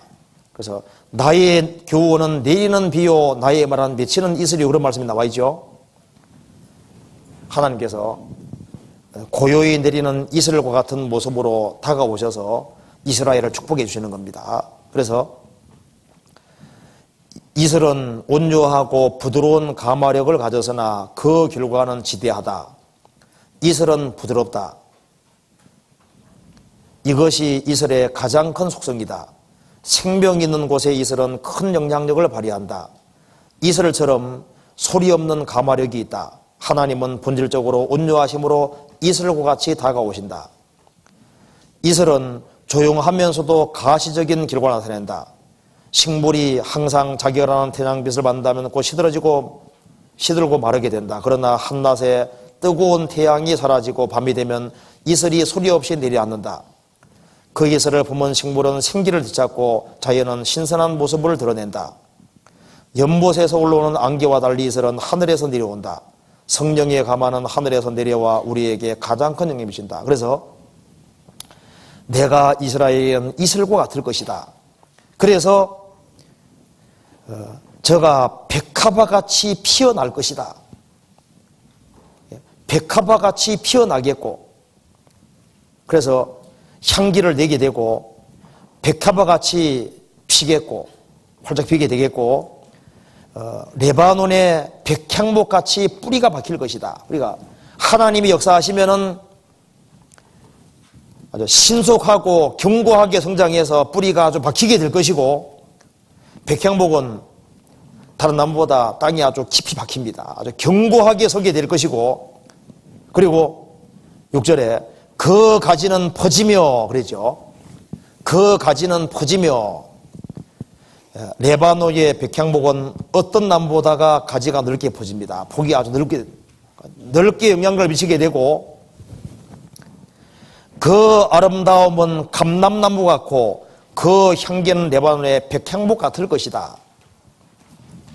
그래서 감람나무 같이 열매도 풍성하게 될 것이고 그 향기는 레바논의 백향목 같이 될 것이다. 그래서 여기에 하나님께서 이스라엘처럼 역사하실 때 이스라엘은 빠르게 성장하고 뿌리가 아주 깊게 박히는 뿌리 깊은 나무가 되고 가지는 널리 퍼지고 감나무처럼 열매는 아주 많고 향기가 나는 이제 그런 백성으로 될 것을 성경에서 말씀했습니다. 언제? 돌이킬 때. 하나님께서 불순종할 때는 몰래 좀과 같은 모습으로 나타나시고 순종에 걸어갈 때는 눈에는 안 보이는 것처럼 보이지만 주님께서 말없이 다가오셔서 사람을 바꾸시는 겁니다. 그래서 여기에 그 다음에 이제 호세아서 7장 봅시다. 그리고 여기에 이제 이스라엘이 하나님 말씀을 버리니까 이렇게 되는 겁니다. 호세아서 7장 8절에 보시겠습니다.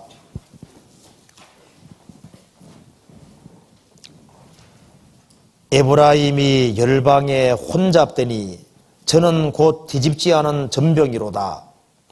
저는 이방인에게 그 힘이 삼키웠으나 알지 못하고 백발이 얼룩으로 할지라도 깨닫지 못하노도다.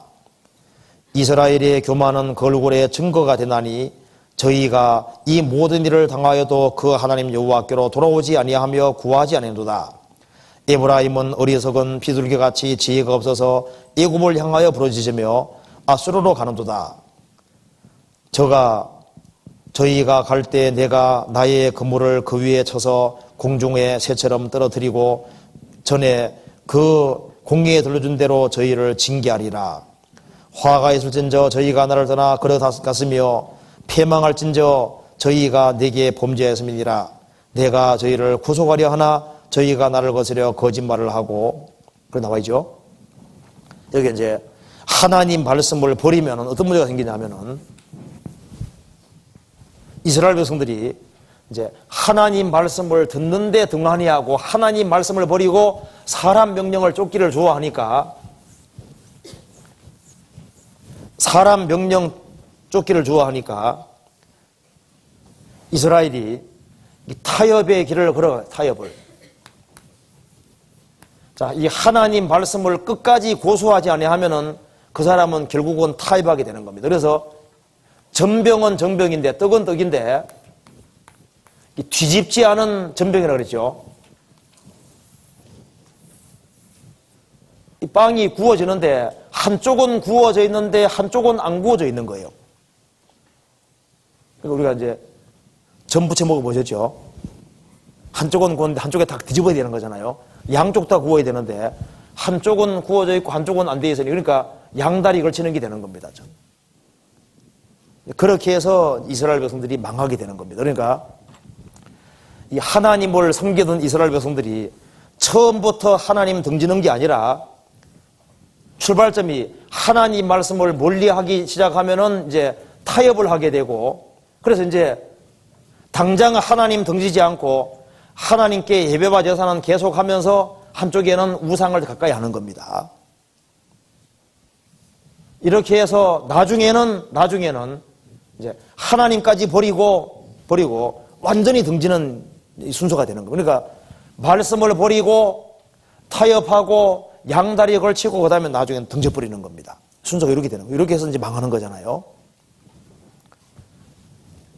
그래서 8절에 에브라임의 열방에 혼잡되니 저는 곧 뒤집지 않은 전병이로구나. 그러니까 한쪽에는 하나님을 섬긴다고 하는데 한쪽에는 우상을 따라가는 겁니다. 양다리를 걸치는 겁니다. 그러니까 이게 보면은 14절에 나와 있죠. 14절에 성심으로 나를 부르지 아니하였으며 오직 침상에 슬피 부르짖으며 곡식과 새 포도를 인하여 모이며 나를 거하는도다. 여기 16절에 보면은 저희가 돌아오나 높으신 자에게로 돌아오지 아니하며 아니하는 그렇게 되죠. 그러니까 모임에는 나오는데 전심은 아니고 마음은 딴 데가 있는 거예요. 그러니까 형식적으로는 모이는데 실제로는 아니다 그 말입니다. 그래서 이게 뭘 말하냐면은 분리가 하나님의 뜻이라는 것을 말하는 겁니다. 분리. 그러니까 항상 하나님 말씀을 확고하게 고수하면은 그 다음에 반드시 분리가 있도록 되어 있는데, 자, 태초에 하나님이 천지를 창조하시니라. 땅이 혼돈하고 공허하며 흑암의 깊음에 있고 하나님의 쓰는 수면 운행하시니라. 하나님이 가라사대 빛이 있으라 하심에 빛이 있었고 그 빛이 하나님 보시기에 좋았더라. 빛이 들어오니까 하나님께서 빛과 어둠을 나누사 하려 되죠. 그러니까 빛이 들어오고 하나님 말씀의 빛이 들어오면은 항상 나누는 것이 있도록 돼요. 그러니까 하나님 말씀을 멀리 하면은 나눔이 없어지거든요. 그러니까 신앙생활 속에서도 하나님 말씀을 하나님 말씀으로 받으면은 분리가 생기도록 되어 있는데, 하나님 말씀을 가까이 하지 아니하면은 분리가 되지 아니하고 두리뭉실하게 타협이 되고 뒤섞이게 되는 거예요. 그래서 왜 혼잡이 됐느냐? 하나님 말씀으로 안 받으니까 혼잡이 됐던 겁니다. 혼잡에 대해서 이스라엘이 격결로 가게 됐던 겁니다. 그래서 이게 뒤집지 않는 전병이 되는 겁니다. 그리고 7장 8절에 에브라임 열방에 혼잡되니 저는 곧 뒤집지 않은 전병이로다. 그러니까 하나님 받을 수 없는 겁니다. 양쪽이 완전히 구워져야만 하나님 받으시는데 한쪽은 안 구워져 있으니까 하나님 받을 수 없게 되는 거예요. 그리고 9절에 저는 이방인에게 그 힘이 삼기웠으나 알지 못하고, 그러니까 저는 이방에 그 힘이 삼기웠으나, 그러니까 힘이 어디서 나오냐 하면은 신앙적인 힘도 분리된 데는 힘이 있거든요. 신앙적인 힘이 있고 분리되는 거기에는 하나님 역사하시니까 힘과 능력이 있고 힘 있는 인생이 되는데, 분리가 안 되고 타협이 돼버리면은, 타협이 되고 섞이면은 하나님이 역사를 못 하시니까 힘이 없고 무능하게 되는데 그걸 못 알아차리는 거예요. 그러니까 모든 신앙적인 힘은 분리됐을 때 힘이 생기거든요. 분리됐을 때. 분리가 없으면은 신앙적인 힘이 없습니다. 자, 우리 구원받고 난 이후에도 신앙생활 할 때 누가 힘있게 사느냐, 양다리 걸치는 식으로 살면은 힘이 없어요. 그리고 신앙생활이 항상 힘이 들고 부담되고 문제되거든요. 그런데 분리가 되면은 용감해지고 신앙적인 힘이 있게 되는 게 사실입니다. 여기 저는 이방인에게 그 힘이 삼키웠으나 알지 못하고, 힘이 없어져도 모르는 거예요. 이제는 적이 쳐들어오면 망할 수밖에 없는데 그걸 모르고 있는 겁니다. 그리고 백발이 얼룩얼룩 할지라도 깨닫지 못합니다. 머리가 허해지면서도 못 깨닫는다 그 말입니다. 그러니까 오랜 시간 동안 배웠지만은 아무것도 못 깨닫는 것을 지금 말하고 있는 겁니다. 그래서 이제 어려운 상황이 주어지면은 어리석은 비둘기같이 11절에 에브라임은 어리석은 비둘기같이 지혜가 없어서 애굽을 향하여 부르짖으며 아수르로 나온다. 그러니까 하나님을 어려울 때 하나님께 도움 구해야 되는데 하나님과 관계가 소원하게 되니까 하나님께 도움을 구하게 되는 것이 아니라 하나님 말씀을 등지고 하나님 말씀을 멀리 해놨으니 하나님은 이제 추상적인 문제로 보이니까 그 당대에 가장 강한 나라가 애굽이고 아시리아입니다. 그러니까 이 애굽, 눈에 보이는 애굽이라는 나라하고 그 당시에 강대국 아수르, 자기를 멸망시킨 아수르, 이 애굽하고 아시리아를 의지하고 기대고 이 양쪽을 왔다 갔다 하는 거예요. 하나님 말씀을 받으면은 하나님의 영혼을 밝혀주셔서, 그리고 하나님의 도움을 아주 그대로 받을 수 있게끔 만들어 주시는데, 하나님 말씀을 안 받고 사람 말씀을 받으니까 하나님 눈에 안 보이는 겁니다. 그래서 엉뚱한 데 부르짖고 자기 수단 방법대로 하다가 결국은 망해버렸잖아요. 그렇죠? 그러니까 여기서 호세아서 강조하는 것이 사는 길이 뭐냐? 사는 길은 하나님 말씀을 하나님 말씀으로 받고 그것이 살고 하나님을 바르게 알고 하나님 말씀을 알아야 된다. 그래야만 살고 하나님 말씀을 하나님 말씀을 배울 때 참으로 돌이킬 수 있고 이 모든 문제가 해결될 것을 얘기를 하는 겁니다. 그리고 여기에 호세아 10장 봅시다. 그래서 여기에 이스라엘이 살 수 있는 길을 여기 얘기를 했습니다. 10장 12절 같이 읽어봅시다. 같이 읽겠습니다. 너희는 자기를 위하여 의를 심고 긍휼을 거두라. 지금이 곧 여호와를 찾을 때니 너희 묵은 땅을 기경하라. 마침내 여호와께서 임하사 의를 비처럼 너희에게 내리시리라. 사는 길을 얘기했습니다.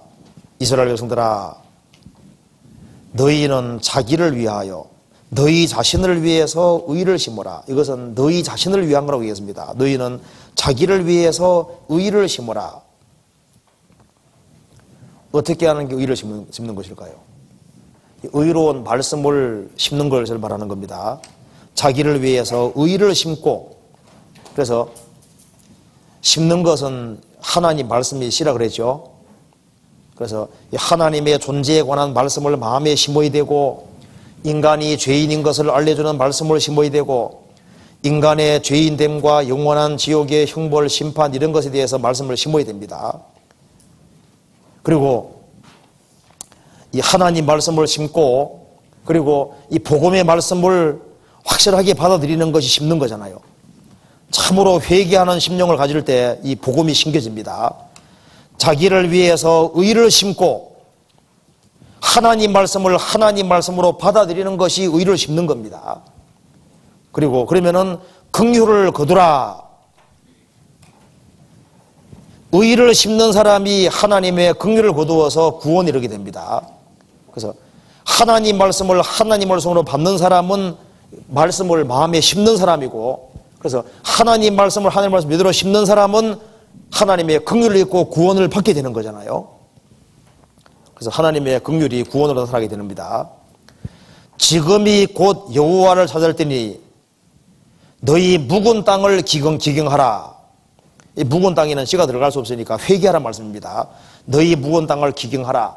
참으로 회개하고 이 마음밭을 갈라엎으라는 겁니다. 그리고 하나님 말씀을 받으면은 여호와께서 의를 비처럼 너희에게 내리시리라. 그래서 실제로 이 구원 역사가 나타나고 주님의 인도를 받고 풍성한 열매가 맺힐 것을 얘기를 했습니다. 그래서 너희들이 하나님 말씀 받고 회개하고 돌이킬 것을 말씀했습니다. 그리고 이제 11장으로 가면은 여기에 성도의 영원한 안전을 말했습니다. 그래서 이 호세아서 중에서 이 호세아서에서 11장이 아주 중요한 말씀입니다. 여기는 그리스도인의 영원한 안전을 말하는 겁니다. 그래서 아주 중요한 말씀이죠. 이제 성경 이렇게 이해하면 됩니다. 먼저 성경을 이해할 때 이렇게 이해하면 됩니다. 이스라엘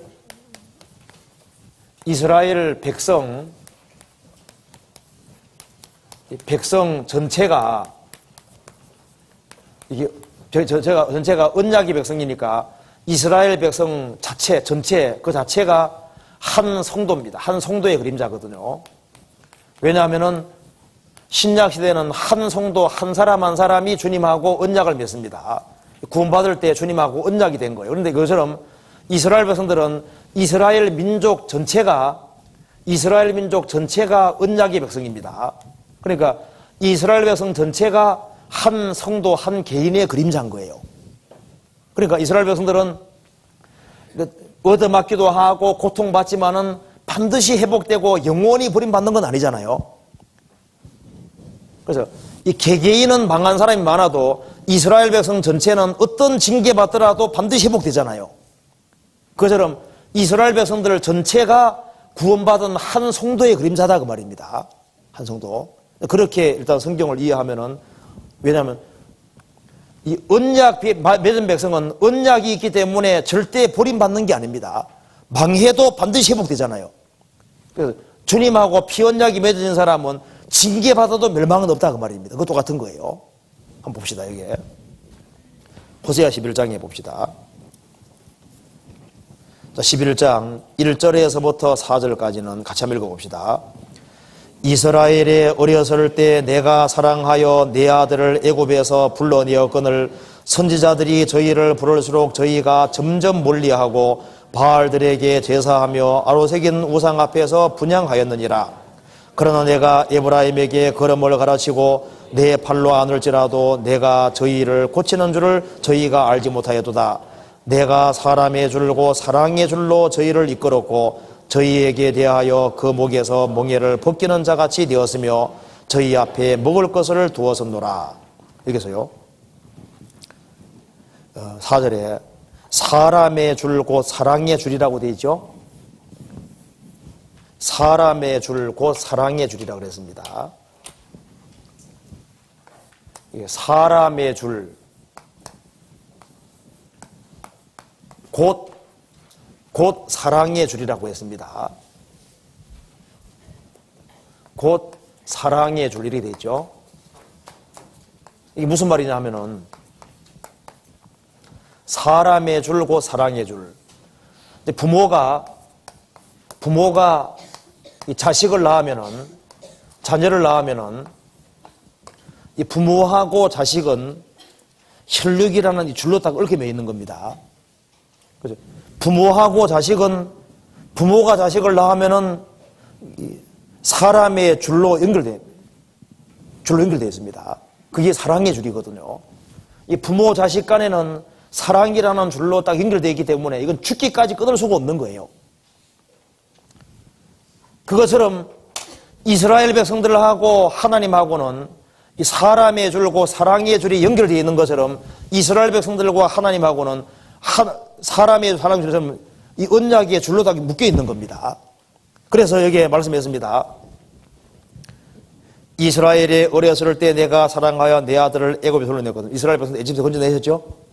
에집트 건져내시고 그리고 3절에 보면은 그러나 내가 에브라임에게 걸음을 얹히고 이제 애굽에서 불러내 가지고 출애굽시켜서 젖을 먹여주고 자라게 해서 여기 말한 대로 걸음을 가르치고 내 팔로 안고 또 그리고 부족한 것이 있으면 고쳐주고 내가 사람의 줄고 사랑의 줄로 저희를 이끌었고 저희에게 대해서 그 목에서 멍에 묶이는 자같이 되었으며 저희 앞에 먹을 것을 두었으노라. 걸음을 가르치고 팔로 안고 다치면 고쳐주고 사랑의 줄을 이끌어주시고 무거운 멍에를 벗겨주시고 앞에 먹을 것을 두고 항상 도와주고 사랑하고 아들처럼 길렀다는 거예요. 왜? 사랑했기 때문에. 그런데 이스라엘 백성들은 하나님은 그토록 사랑하지만은 계속적으로 곁길로 갔습니다. 2절에 선지자들이 저희를 부를수록 저희가 점점 멀리하고 바알들에게 제사하며 아로새긴 우상 앞에서 분향하였느니라. 그래서 하나님께 계속 표역하고 계속 등듣지만은 하나님이 계속 말씀하시고 사랑하고 도와주고 그걸 끝없이 반복했다는 겁니다. 그래도 이스라엘 백성들은 돌아오진 않았습니다. 5절에 저희가 애굽 땅으로 다시 가지 못하겠거늘 내게 돌아오기를 싫어하니 앗수르 사람이 그 임금이 될 것이라.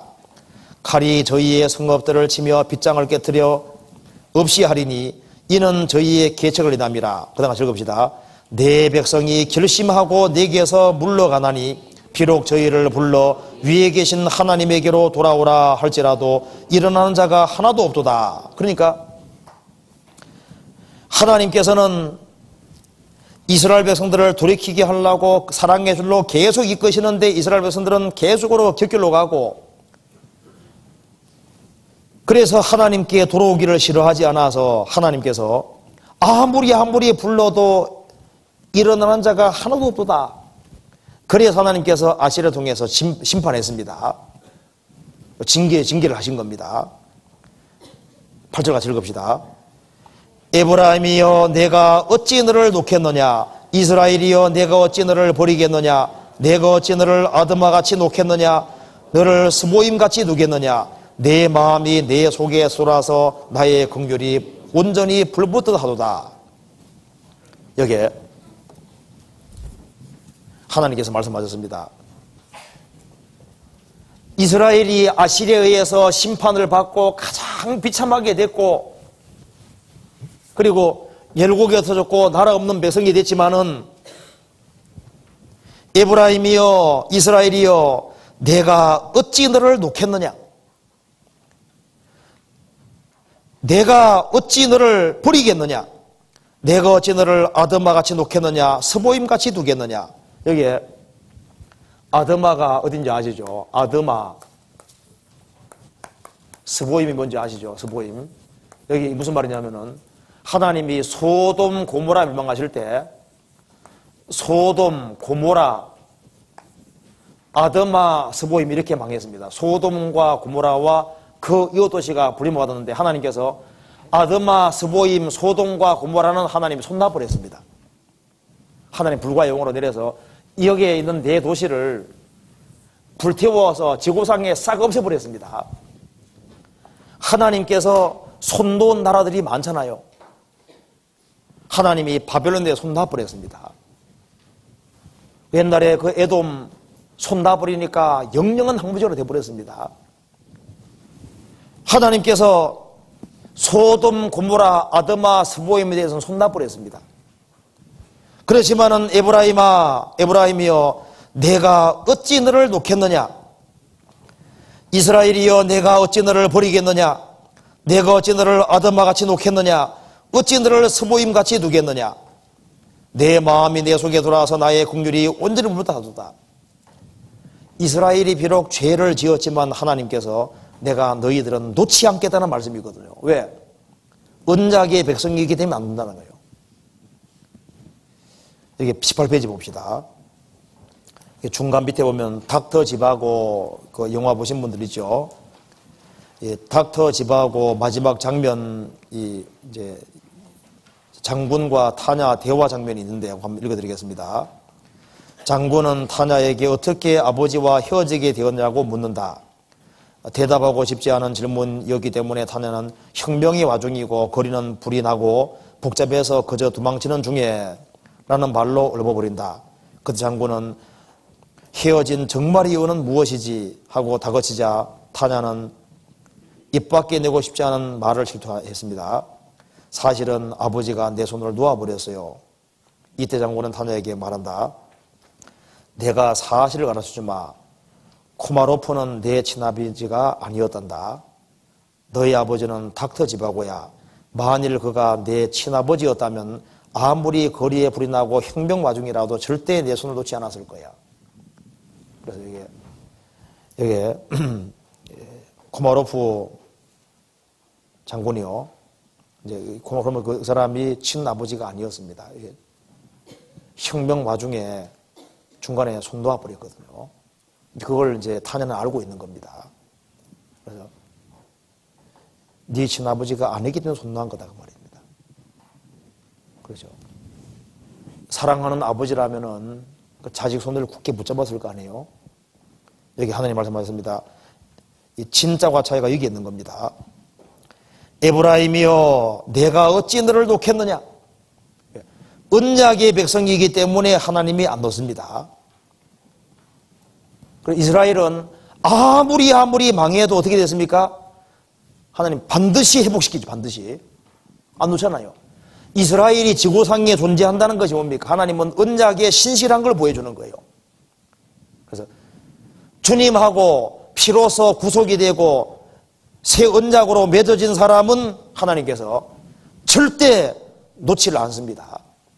그러면서 그 이유가 나와 있습니다. 9절에 내가 다시는 나의 맹렬한 진노를 바라지 아니하며 내가 다시는 에브라임을 멸하지 아니하리니 이는 내가 사람이 아니요 하나님이십니다.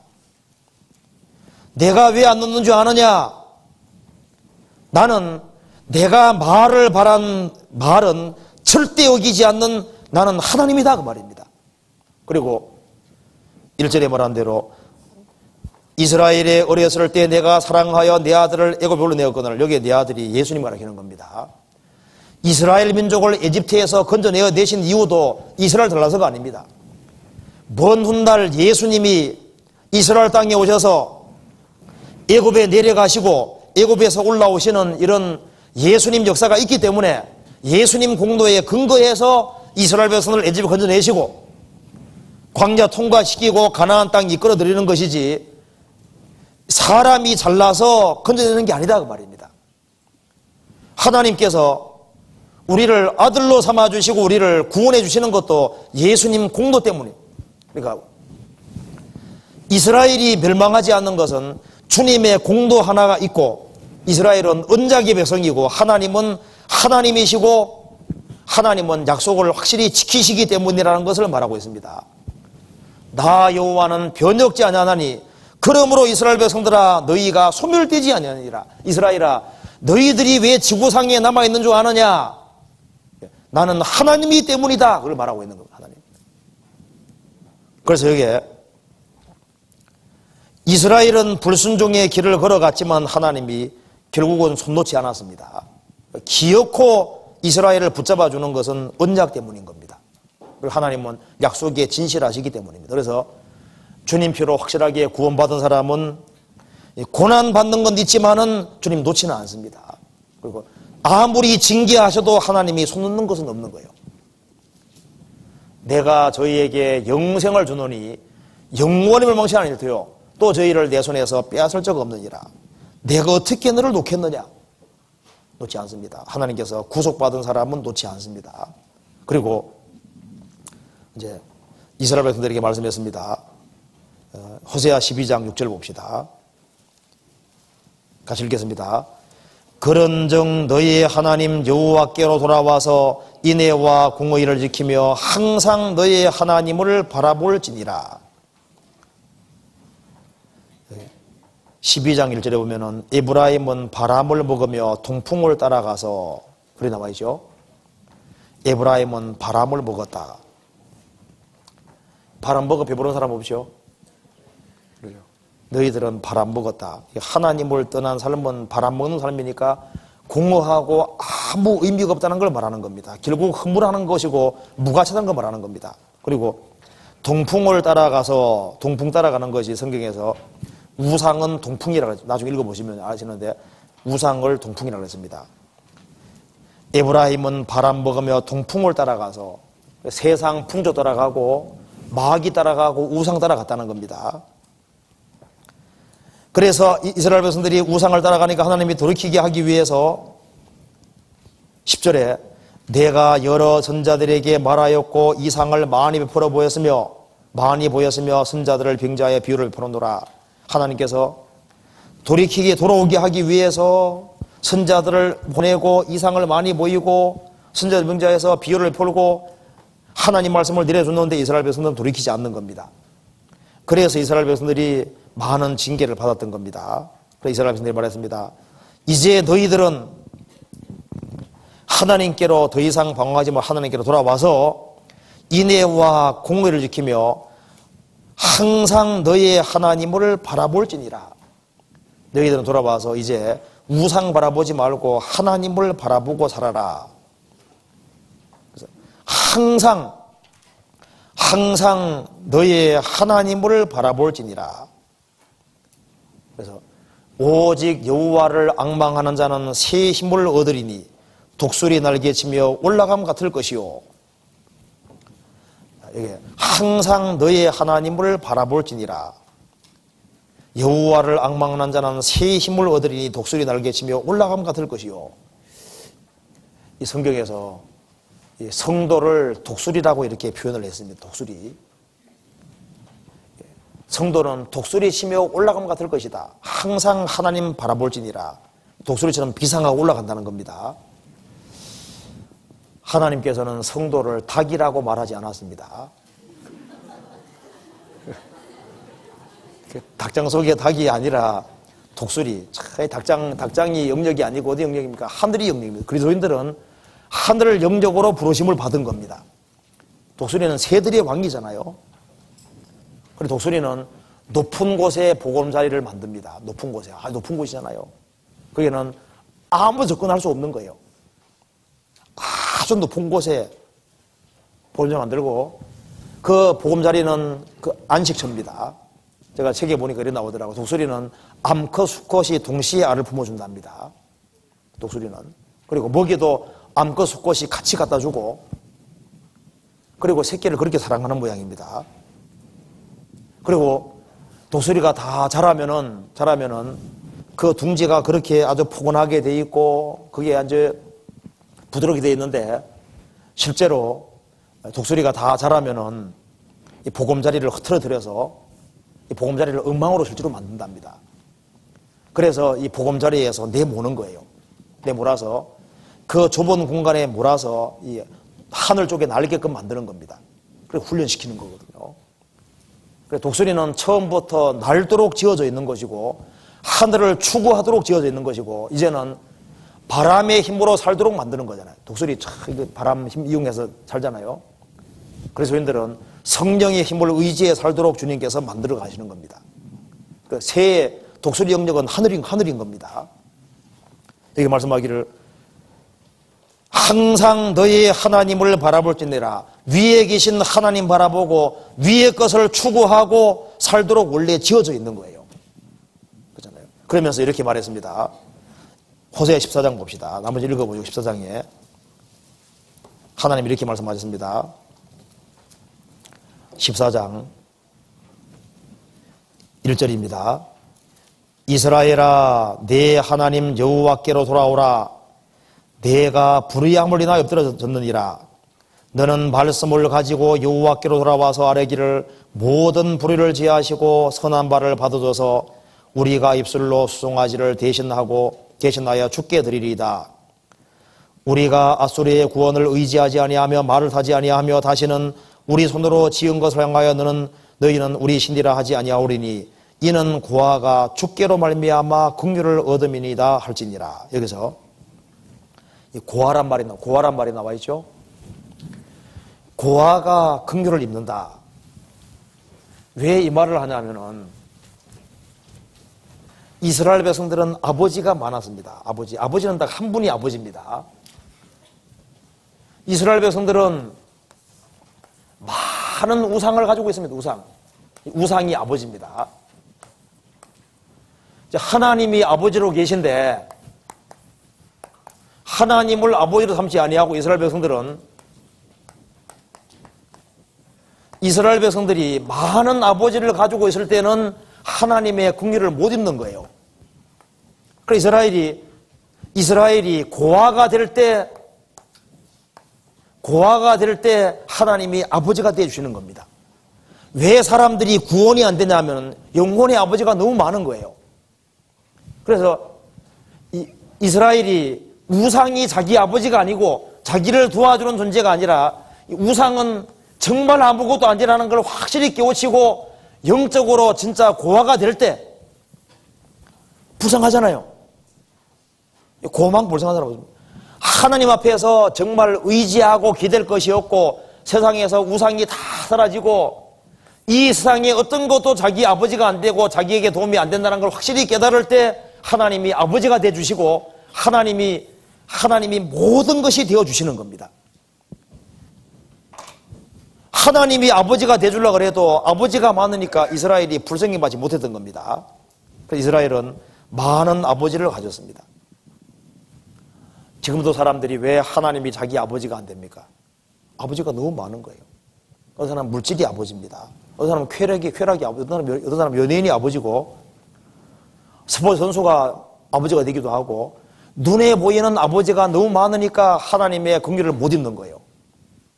그래서 영혼의 부모를 잃은 고아임을 알지 못하는 인생들입니다.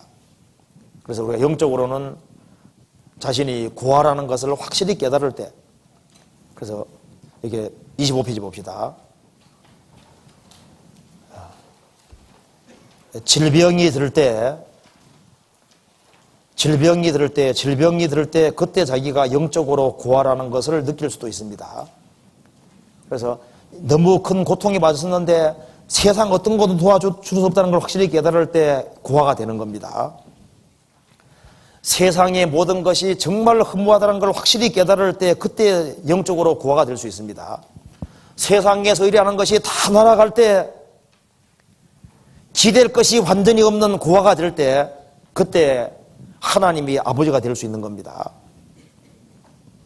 그래서 모든 우상이 아무것도 아니라는 걸 확실히 깨닫게 될 때 그는 영적으로 고아가 되는 겁니다. 인생의 허물을 깨닫고 세상 것으로 만족할 수 없는 인생이라는 걸 확실히 알았을 때 그는 영적으로 고아가 된 겁니다. 곧 심령이 가난하게 됐을 때 정말 애통하는 사람이 됐을 때 그것이 바로 고아입니다. 고아가 됐을 때 주님께서 불쌍히 주시고 구원해 주시는 겁니다. 우상을 버리고 자신이 아주 비참한 처지에 있다는 걸 알고 하나님의 긍휼과 자비를 구할 때 그때 고아가 되어 있는 것이기 때문에 그때 하나님께서 불쌍히 주시고 구원해 주시는 거예요. 그래서 영혼에 많은 아버지가 있으면 도움받지를 못합니다. 고아에게 하나님은 아버지가 되어줍니다. 우리는 세상에서 소망 없는 비참한 고아였습니다. 그런데 하나님께서 우리에게 아버지가 되어주셨습니다. 그래서 이 고아가 긍휼을 얻는다. 우리가 영적으로 고아가 될 때 하나님은 우리 아버지가 되어주셨고 우리의 모든 게 되어주셨습니다. 그래서 하나님은 우리 아버지 아들 되지 않습니까? 우리는 하나님의 아들이니까 천국의 후사가 되고 하나님의 모든 것을 다 누리게 된 겁니다. 그래서 여기에 이스라엘 백성들아 너희들이 살 길은 너희들은 우상을 버리고 살아계신 하나님 앞에서는 하나님을 제외하고는 아버지가 없어야 된다. 그것이 너희들이 살 길이고 그렇게 될 때 내가 이슬과 같은 모습으로 나타나서 너희들에게 말없이 축복해주고 그리고 완전히 회복시켜 줄 거다. 이렇게 말을 했습니다. 그러면서 13장 14절에 내가 저희를 음부의 권세에서 속량하며 사망에서 구속하리니 사망아 내 재앙이 어디 있느냐 음부의 내 물망이 어디 있느냐 뉘우침이 내 목전에 숨으리라. 이걸 깨달을 수 있는 겁니다. 그래서 하나님이 뭘 깨닫게 해주시냐면 호세를 통해서 그리스도를 깨닫게 해주십니다. 호세아서에서는 그리스도가 많이 나와 있죠. 이스라엘 어렸을 때 애굽에서 내가 불러내었다. 하나님께서 예수님이 오셔서 이스라엘 땅에 들어갔다가 나오시는 것을 염두에 두시고 기록하셨습니다. 그리고 제3일에 일으킬 것이다. 예수님이 죽으시고 부활하는 날도 나와 있죠. 그리고 여기에 14절에도 내가 저희를 음부의 권세에서 속량하며 사망에서 구속하리니 예수님으로 말미암아 사망 권세를 피하시고 우리를 속량하고 구원할 것을 말씀해 주셨습니다. 그리고 사망아 너의 이기는 것이 어디 있느냐 음부에 너의 쏘는 것이 어디 있느냐 사망항에서 호령할 수 있는 사람으로 만들어 주시는 겁니다. 이 복된 진리는 찾는 사람이 깨달을 수 있습니다. 마지막으로 14장 9절을 같이 읽읍시다. 누가 지혜가 있어 이런 일을 깨달으며 누가 총명이 있어 이런 일을 알겠느냐 여호와의 도는 정직하니 의인이라야 그 도에 행하리라. 그러나 죄인은 그 도에 거쳐 넘어지리라. 누가 지혜가 있어 이걸 깨달을 수 있겠느냐. 그것은 하나님의 도움 없이는 깨달을 수 없습니다. 그래서 여기에 호세아 전체 주제는 핵심 주제는 너희들이 사는 길이 뭐냐. 사는 길은 이 말씀을 붙잡는 것이 사는 길이다.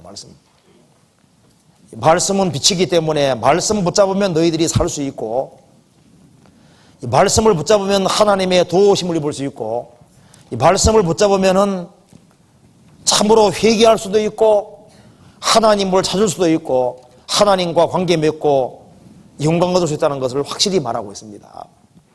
그리고 하나님 말씀을 붙잡는 게 사는 길이고 하나님 말씀 붙잡지 않고 버리면은 가장 비참한 인생이 될 것을 여기 확실히 말하고 있습니다. 그리고 비록 죄를 지었다 할지라도 예수님의 구속이 있으니까 참으로 회개하고 돌이키는 사람은 하나님께서 영접할 준비가 항상 돼 있다는 사실을 말하고 있습니다. 그래서 우리도 구원받게 된 것은 성경에서 말씀한 대로 우리가 영적으로 고아가 됐기 때문에 하나님 불쌍히 주신 겁니다. 요즘 사람들 세상 보세요. 구원받지 못하는 이유는 아버지가 너무 많아요. 그렇기 때문에 세상 것에 딱 얽매 있으니까 그게 아버지가 되어 있으니까 구원이 안 이루어지는 겁니다. 여기까지 말씀드리도록 하겠습니다. 같이 기도하시겠습니다. 은혜와 사랑이 충만하신 하나님 아버지 감사합니다. 저희들을 구원해 주시고 이 복된 진리를 깨닫게 해주신 것을 진심으로 감사합니다. 주님께서는 말없이 우리에게 다가오시고 말없이 은혜롭게 역사하시는 하나님이신 줄 압니다. 자비로우신 우리 아버지 하나님, 저희들로 하여금 말씀에 순종하는 길을 걸어갈 수 있도록 도와주시고 주님께 참으로 영광 돌리는 사람이 될 수 있도록 인도해 주시고 주님의 힘으로 모든 걸 행할 수 있도록 도와주옵소서. 아직까지 우리 집안 식구들 중에 구원받지 못한 사람들, 또 친척들, 이웃들 너무나도 많이 있습니다. 그 사람들이 하루속히 다 구원함을 얻을 수 있도록 축복해 주시고 도와주옵소서. 돌아가는 모든 발걸음도 지켜주시옵소서. 우리 구주 예수 그리스도 이름 받들어 기도하옵나이다. 아멘.